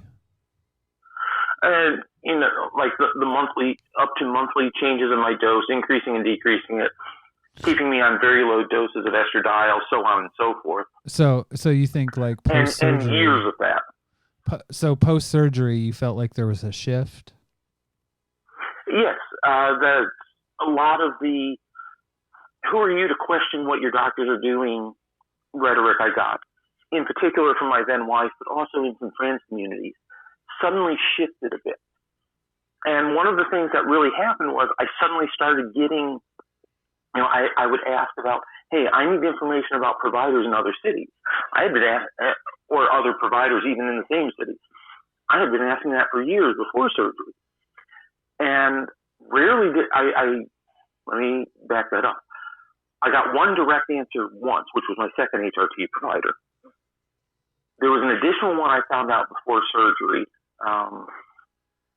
which underscores this of a trans woman in the Research Triangle who runs a support group knew of another provider when I had asked some months earlier and did not share that information with me in response to my question. But a few months later, on the discussion list for the group, she happened to mention this provider existed. And at the moment, I assumed, oh, she newly found this out. Turned out, no, she had known for it over a year at that point, because she had been part of training that particular provider. So I switched to that one, but that was by the point I did. I think I had actually already scheduled surgery by then, and that one turned out to be difficult after surgery, cutting my dose incredibly low. But suddenly, after surgery, I'm saying, look, I'm having these problems. I've been put on this super low dose. I'm feeling horrible. I really need to find another provider. And suddenly, the same groups of trans communities where I had been asking those questions for years, I started getting answers. I found out about this particular one in Atlanta. And the reason I prioritized that answer was the friend who told me that one, who in that friend's defense found out about that provider after I had surgery. Went through pretty much the exact same situation, very, very low dose after surgery that was just way too low. For both of us, the result was nearly a year after surgery, we go to that provider, they draw labs, serum estradiol is too low to detect for us, which means it's below the normal male range even. Yes. For those that don't know, that both men and women produce estrogen and testosterone. It's just the amounts that are different. Yes. So you were effectively below even the male levels, is what you're saying. Yes, what's typical for men, I was below that amount. Wow. But this friend had gone through a situation that sounded very similar to what I didn't have the lab result yet, but very similar to what I was going through. Got it resolved with this doctor, so that seemed my best bet, and indeed it worked out to be the same scenario. As far as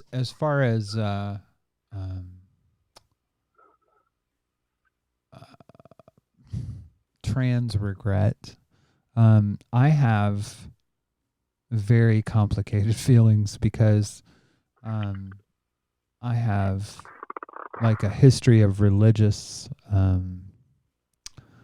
indoctrination, and I had a lot of guilt surrounding that. When it comes to regretters, whether it be surgery regret or like transitional regret, my biggest thing that I tend to I have problems with narratives that are used against trans people, that because even in your situation, basically the people that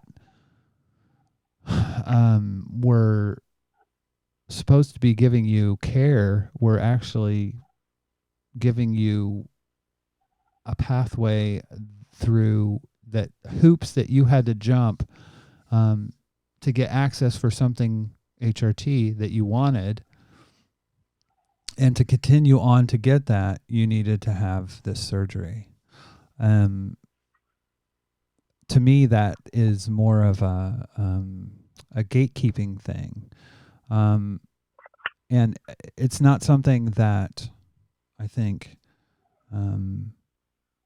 as far as regret goes, it's something that is these days is typical. It just seems like. Oh, Go ahead. Sorry. I agree with you there. The structural issues were all with gatekeeping. The sense of regret comes a lot from, at a minimum, I was not ready for it at the time I had the surgery. And how much I felt I got coerced into making particular choices that there's a good chance were not right for me. As an example, I most likely would not, if had I on my own come to decide I want that particular surgery, I have strong doubts I would have chosen that surgeon, for example. And so one of the things that plagues my thoughts a bit is, would I have had a better result if I had gone to a surgeon that was my choice? Ultimately, that is what the dynamics in all of this is. The least harm and the best outcome is what I think should be the focus, rather than a specific predetermined outcome.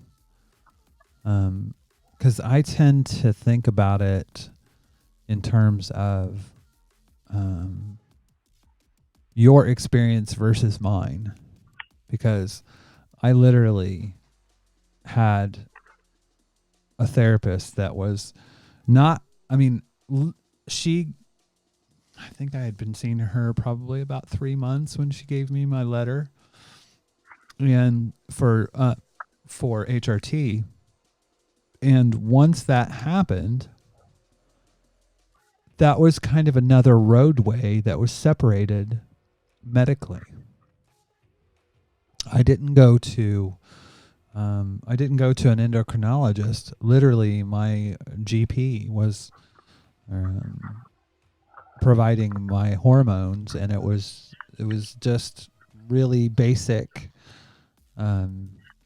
As Jeffrey Peterson, who was or Patterson from Madison, Wisconsin, a doctor once told me, said it's just good basic medicine. They followed my HRT and my therapist. Like I said, it kind of like diverged into going the route of my hormones was one thing over here, and my HRT was, my therapy was over here. And those two things kind of verged away from each other, where it sounds like for you, they were in parallel and would be manipulated to kind of make sure that you stayed in your quote lane when it came to surgery. That, I think, is an accurate assessment. And I want to add one of the things, because there's an obvious question when it comes to the choice of surgeon situation, and my therapist insisting on me choosing among a certain two. And I realize I didn't say it, but I believe I know why my therapist was so insistent on those two. And it's the therapist. It's a weird thing that exists in North Carolina. I don't know if it does in other locales. But in some specific circumstances, a person who is licensed as a psychiatric nurse can set up a private therapy practice. And that was the situation I was in. This becomes material here because this particular therapist had, to use their terms, scrubbed in on, so observed, vaginoplasty operations by those two surgeons. And I think part of the problem, or part of the therapist's thought process might have been, because I have observed those, I'm better qualified to decide that which surgeons are good, that those surgeons are better, or some kind of a thought process in that general vein. So ultimately, you were stripped of a lot of choice. A lot of Uh-huh. choice. And if I may really quickly add here, I thought about trying the other therapists who I could find who would write letters, etc. And by that point, I had a lot of information on that therapist, and I had strong reasons to believe it would mean years of delay, and leaving me still dealing with the same situation about my HRT care and the like. So essentially, Plus, you would still have. Did you think that you would still have your HRT like possibly withdrawn or lowered, like punitively? I think it was a distinct possibility. If I had changed therapists and run into what was potentially a couple years, maybe even more of delay, I don't actually know, obviously, but there were some things like it was strongly hinted, strongly suggested that the therapist was going to expect me to at least repeat the year under therapy before the surgery letter, as an example. So, I don't believe my HRT providers would have been understanding of that. Sure. So I mean, yeah. So essentially, you would have been it would have been punitive. Yes. Given that situation. So your regret is mainly on vaginoplasty, correct? But you don't regret transition or HRT. No, it's very specifically surgery to a large degree. I mean, very specifically vaginoplasty. To a large degree, specifics of the outcome affect that. But also, the other part of that degree was specifics of how that decision came to be, how much, to be honest, it was not a very willing decision on my part. I have something that is totally away from this, but I did want to talk to you about. As someone that regrets surgery, how do you feel about talking about this and about the politics around it? And because I'll give you for instance, I was physically assaulted by my ex, and to the point that where she went to jail, and she physically assaulted me. And I haven't spoken about that for various reasons, but one of a big reason is because I don't want MRAs to use it as a bludgeon against a domestic violence, and saying, "Oh, it's not just it's just not women, blah blah blah," and I'm wondering if that same type of, like, you feel like there's a pressure not to speak about this from the trans community, or from being used by anti-trans activists. I have a number of thoughts around it. I don't totally dismiss the concern. I mean, let's be real. There's a lot of legitimate concern about those factions using it. But one of the things that was rather illuminating to me, and I truly wish I had saved the bookmark, but I don't have it. A couple of years ago, there was a article written in some form. It was online, but I forget anything else about it. But someone decided to finally actually track down the stories of that some of the anti-trans groups push of regret and detransition, because although they are two very different and very distinct concepts, in the views of the people who are opposed to transition and trans people, they get thoroughly conflated to a very large degree. And the article tracked down 10 of them, 9 of which simply were not true when they were able to get in touch with the people and actually interview them. Excuse me.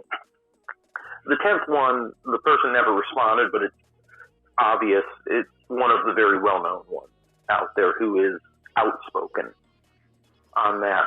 And the lesson I took away from it is they're already going to claim, if they have the slightest idea that one of us regrets, they're going to build a story that's convenient and bears no resemblance to reality when our actual story isn't good enough. Not sharing what our actual story is doesn't seem to have any impact that helps that situation unless we stay completely silent and never let anyone know. Plus, within trans groups, we get that criticism even if we only share it in trans spaces. Do you think that's because people are kind of wanting to protect that the access? I'm hesitant to try to ascribe a motivation. I suspect that's probably part of it. I think there's probably a number of things. Honestly, one of the things I've noticed is there's a lot of people in trans communities who are hurting for various reasons. And I don't mean this as criticism of them, but I think there's a tendency to lash out unnecessarily, and it comes out of that hurt. It's part of why I've tended to step away from a lot of those communities, because I realized, how to put this, I felt over very direct involvement in them, it wasn't helping anyone. It wasn't helping me. It wasn't helping a lot of the other people there.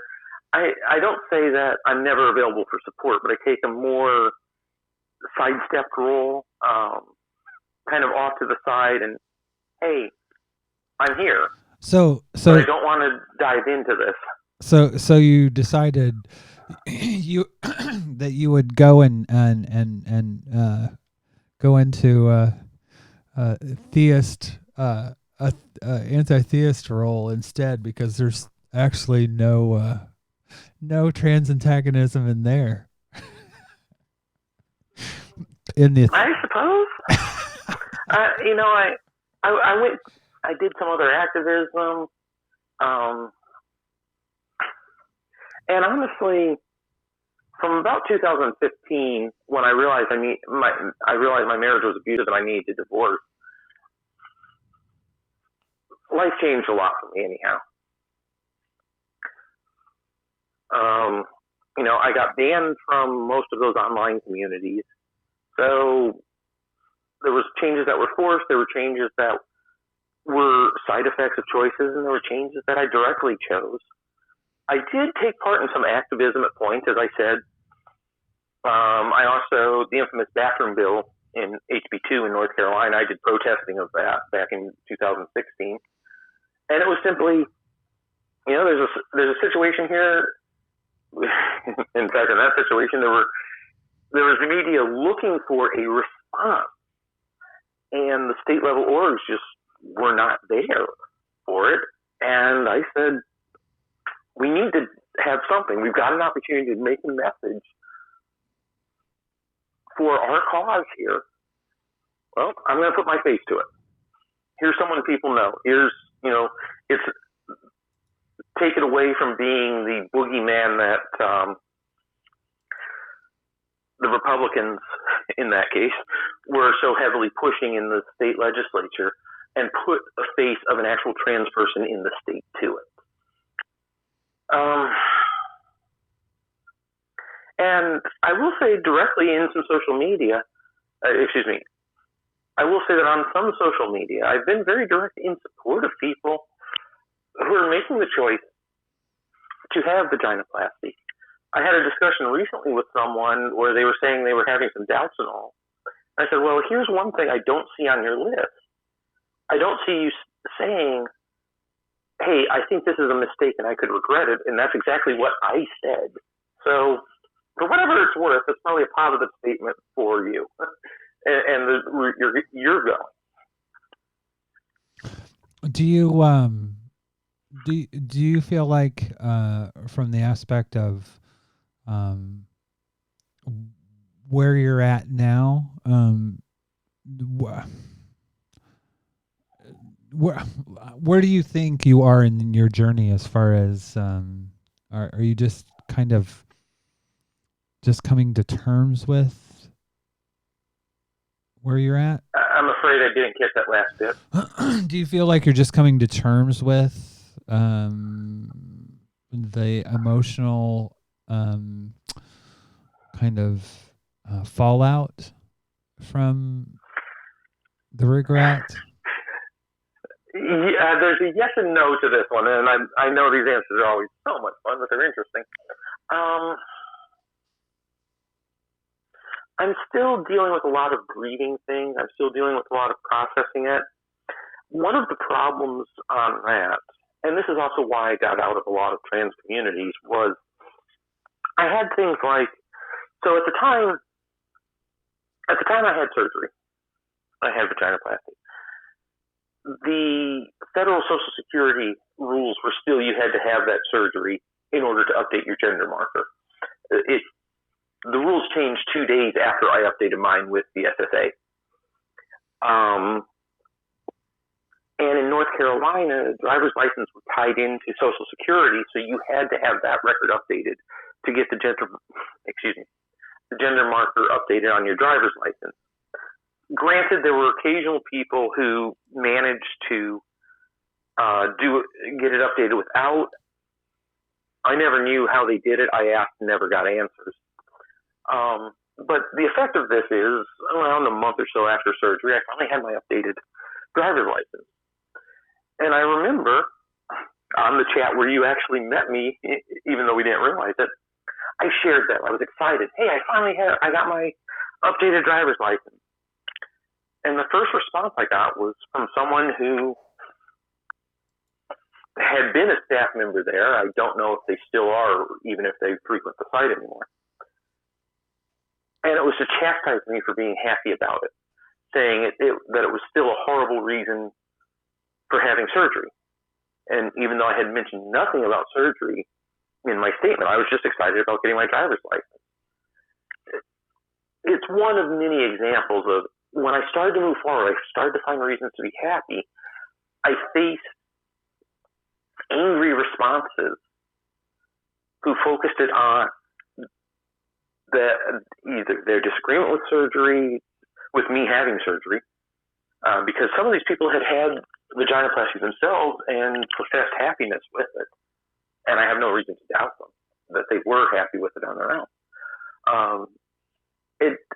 For many years, every time I felt like I started to move on, I would hit the walls of having people respond in that way. And it's only been in the past year or so that I feel I finally have those people out of my life. So there's a lot of processing to do, but that also added a lot of additional emotions about moving forward.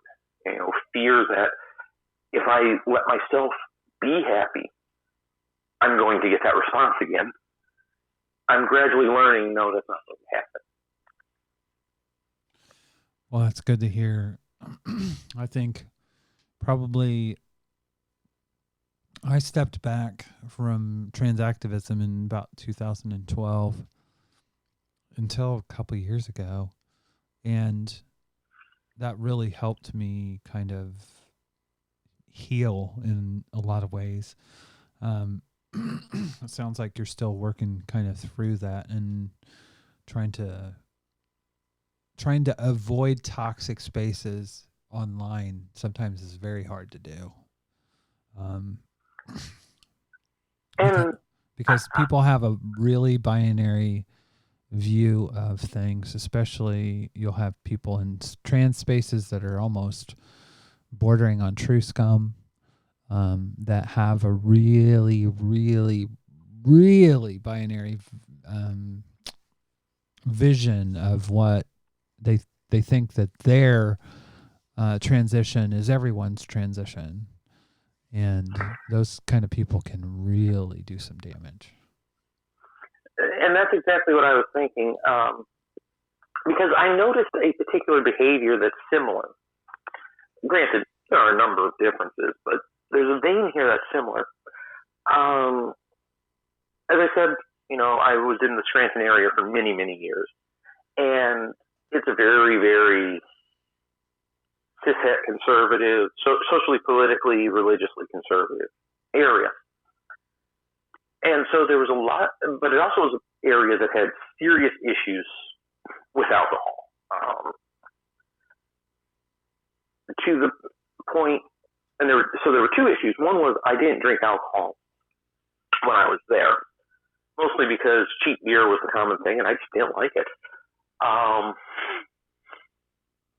And the other one was I had never wanted to be a parent myself. Neither did my ex-wife, so that worked out very nicely for us. But on both matters, there was a lot of friction I got from other people. It was an area where one of the first questions you'd be asked, one of the first, let's call it 5 questions, quite often that you would be asked of people who you'd only just met was, how many kids do you have and how many kids do you want? And I learned the phrasing of that wasn't significant because the position is how many rather than do you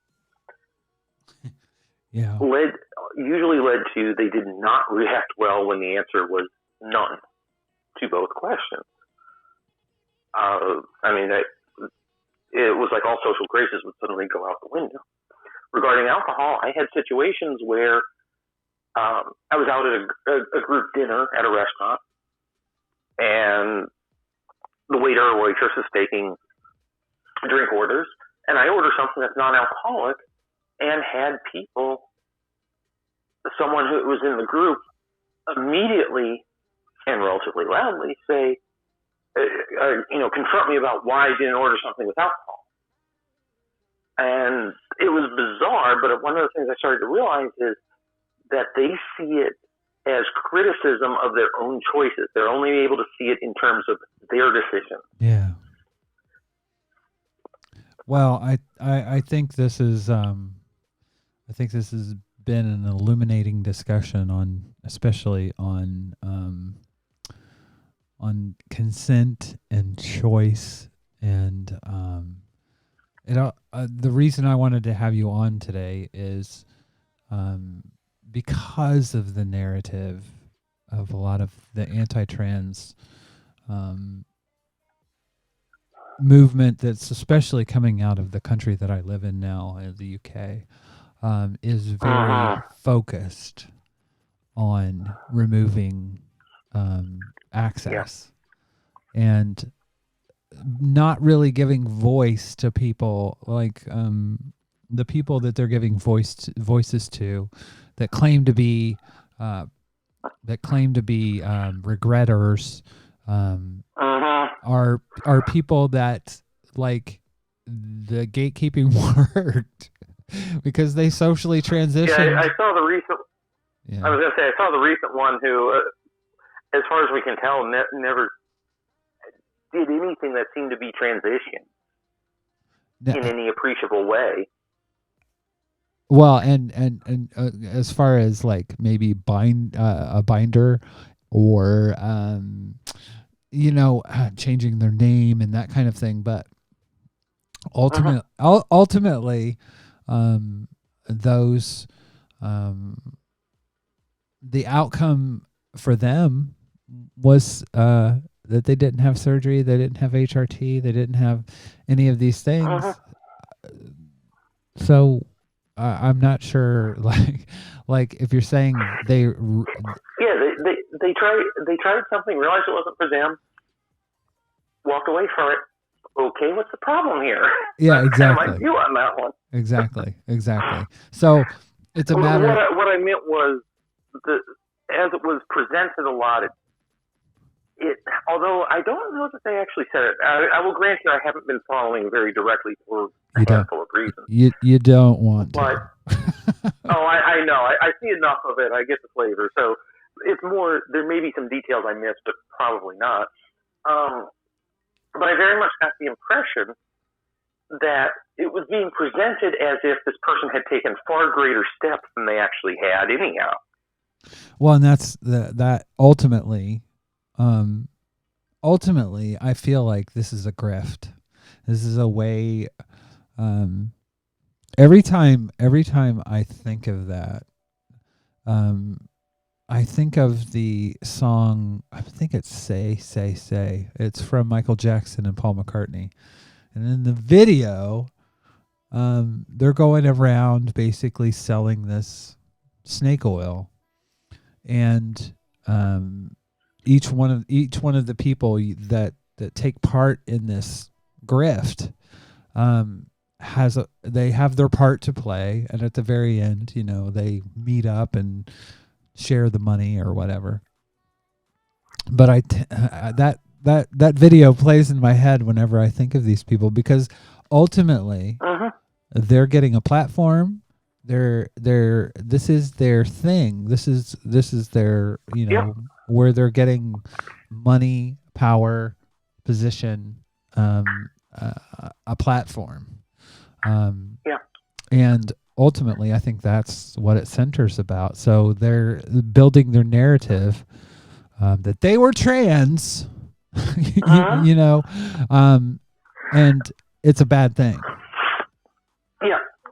And, and that's the thing I noticed. One of the points I think I dropped the fear about my own being used was I had started talking about it for a while on some social media, and I realized no one seemed to be picking it up much.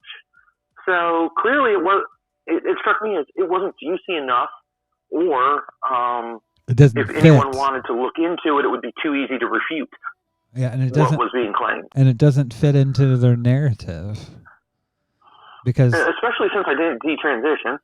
And also, I hadn't said this earlier, I did look into the potential for certain surgeries like phalloplasty. And I did a little bit of research. I talked to, in particular, one person. There was more than one, but there was one person I had pretty in-depth conversations with who did so after vaginoplasty. And that person is happy with their results afterwards, but was open with me, about the risks, about the complications, and that they incurred. And I decided against it because of that while I acknowledge they're happy about it and those risk factors were acceptable to them, I didn't feel they were ones I could handle. Yeah, and that's, again, it's informed consent, which at the end of the day, so, I think... And the kind of bottom line... Go ahead. No, go ahead. Okay. The kind of bottom line that situation for me is, for better or for worse, here's the general that I have right now. I don't feel any surgery to change that is going to be productive for me. My focus now is, how do I learn to comfortably live with this? Learn to deal with the emotional pain I have and get on with life. Yeah. And the most I want to use it for is to help clear away some notions that were out there that I faced of, oh, well, no one who's really trans regrets that surgery or things like that. Now, granted, the people who were saying that probably defined you're really trans if you want that surgery. So, I think but in get secular, away from that gatekeeping. In secular circles, I think that's called a circle. The only valid use I can see for my story really is to support, let people make the choice freely. Yeah, informed consent. Informed consent, Yeah. and ultimately body autonomy through Yes. informed consent. No, I'm in agreement with that. I want anyone who wants vaginoplasty to have access to it. Just to go into it with their eyes open and know the risk and know the possible risks, side effects, and less than perfect results. What happens then? I don't want those risks used as scare tactics. I want people to be aware of them, because the point of, oh, it's very low risk is really cold comfort if you're the one suffering it. True. I am not only just a trans advocate. I am also a healthcare professional. And that's one of the things that when I'm going through risk with a patient, talking about it, I'll say this isn't a high risk exam. It's a low risk exam, but it's not a no risk exam. And we have to talk about these things. I think I think in your case, I think that's a conversation that wasn't had and should have happened. And a flavor I've gotten a bit is, what is an acceptable level of risk is an individual choice. But I think that gets missed a lot. There are a lot of people out there who feel, and perhaps it's because of their own choices, they feel that, a risk of, say something like loss of sensation is down at a couple percent. Well, that's an acceptably low risk to them, and therefore they feel that's universal to anyone, that should be acceptable. Whereas to someone else, it may not be. Yeah. Well, I think if you have the details, if you have the data in front of you, then you can make a choice about that. But if it's strictly just vague, and the things when it comes to SRS, I mean, there's not a whole lot of post-surgery data as far as, the ability to orgasm or post-op surgical complications and that type of thing.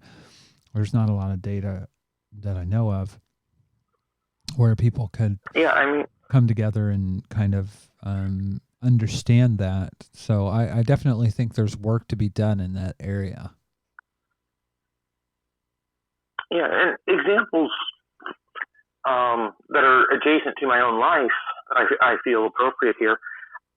For a bit over a year, I dated someone who suffered some pretty serious complications during surgery. Some severe bleeding happened, as an example, and it made recovery a lot more difficult because of what happened. The impact on her body was a lot stronger. And still, she has no regrets about it. She still felt it was a worthwhile risk. For her, it was an acceptable risk. I have known people who could not orgasm at all, even over a decade later, and they were still happy with it because that surgery meant such to them that even that risk was acceptable. Yeah. Again. And that's an individual choice that they get to make, and that should be respected. Yep. And it revolves around consent, I mean, yes. Informed consent. And I think that's where I'm going to end this, because I think we've covered what we set out to. Was there any parting? I would agree. Is there any parting things that you would like to say or anything? I mean, honestly, it would be restating pretty much what we already have is, your transition is yours. It's your body and on your terms. That's pretty much what I've got. Your body, your choice. This is yeah. It's so funny because every conversation I have about this, it almost always goes back to talking about bodily autonomy and abortion access. In fact, one of the things, if you'll permit me a small side trip here, Sure. it came from it was technically a philosophy class, but it was software ethics that I had at one of the universities I attended. There's been 4 over the years I have attended. Only have a degree from one of them. However, we got into that point. There was a decision by the Supreme Court of the United States at one point that established the concept of a right that's not explicitly enumerated exists, and the term used was in the penumbra of another right. And that's how I came to see a lot of this. You know, these issues we're talking about here, things like abortion, so much of healthcare in general, are all in that penumbra of the rights to our own body, the rights to make choices about our own body. Exactly. And the right to make choices that are based on knowledge and going into those choices with a clear view, not a politicized view, not, religious fundamentalists on one side and activists on the, trans activists or abortion, pro-abortion. No, totally agreed. But accurate information that gives people a good view of what they're going into and what the risks are. So, absolutely. Yep. So it was lovely talking to you. I feel like that. Again, we set out to cover what we wanted to, and I appreciate you coming on the show. It was a pleasure. I thank you very much for your time and for the invitation. All right. Thank you. And I will talk to you soon. Take care. All right. Take care. So that was Danielle talking about her surgery and her surgery regrets. And I think that conversation is something that not a lot of trans people are willing to give a lot of air to for fear of people taking away their right to have it. But I think it's the next guest that I have on the show, I do want to talk about surgical complications and how those are handled. I will get to that at some point, but this has been a long show. I don't regret that, but at the same time, I do need to end the show. We don't want to have a 4-hour show, but I thank everybody in the chat. If there's anybody left, and I appreciate everybody listening to on Facebook, on Twitch, on Mixer, especially on YouTube, and on Periscope, but definitely on YouTube. I am going to end the show now, and for those of you listening on the audio podcast, you're listening to The Tea Party, part of the Trans FM radio network. You're listening to the audio podcast version of The Tea Party. You can watch the video broadcast on Facebook, Periscope, Mixer, Twitch, and YouTube. You can find links in the show notes. All right. So, yeah, we're done with that portion. So, some people in the chat were asking, if I was a trans parent. Yes, I am a trans parent. I actually had A funny conversation. My son got me a Star Wars shirt that said, "Who's your daddy?" And it's spelled HOOSIER,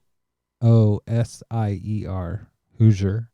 And if you don't know, that's a Hoosier is someone from Indiana. And it was a play on words for, Darth Vader, not knowing who is, or Luke not knowing that Darth Vader was his father. So it had so many different layers of hilarity because of my son giving it to me from the aspect of Star Wars and daddy and all the stuff around there. I transitioned when my son was 11 or 12. So he's known me as his father. So I feel like, to me, that's not gendered. In fact, my son was brilliant when it came to that. He said,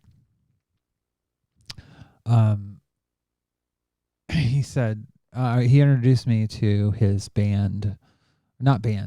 choir director, and he said, "This is my dad. She's awesome," and that's exactly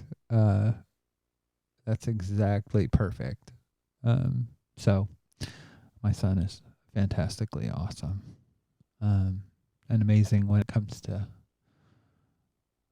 most kids his age too. I don't know, I say kids. He's almost 30. But most people in his age bracket actually are pretty good when it comes to those kind of things. But anyways, I'm going to end this broadcast. Thank you all for coming. Don't forget. Make sure to subscribe on YouTube. And don't forget to click the bell icon to get notified when we go live. You're listening to The Tea Party, part of the Trans FM radio network. Thanks for listening, everyone, and we will see you soon.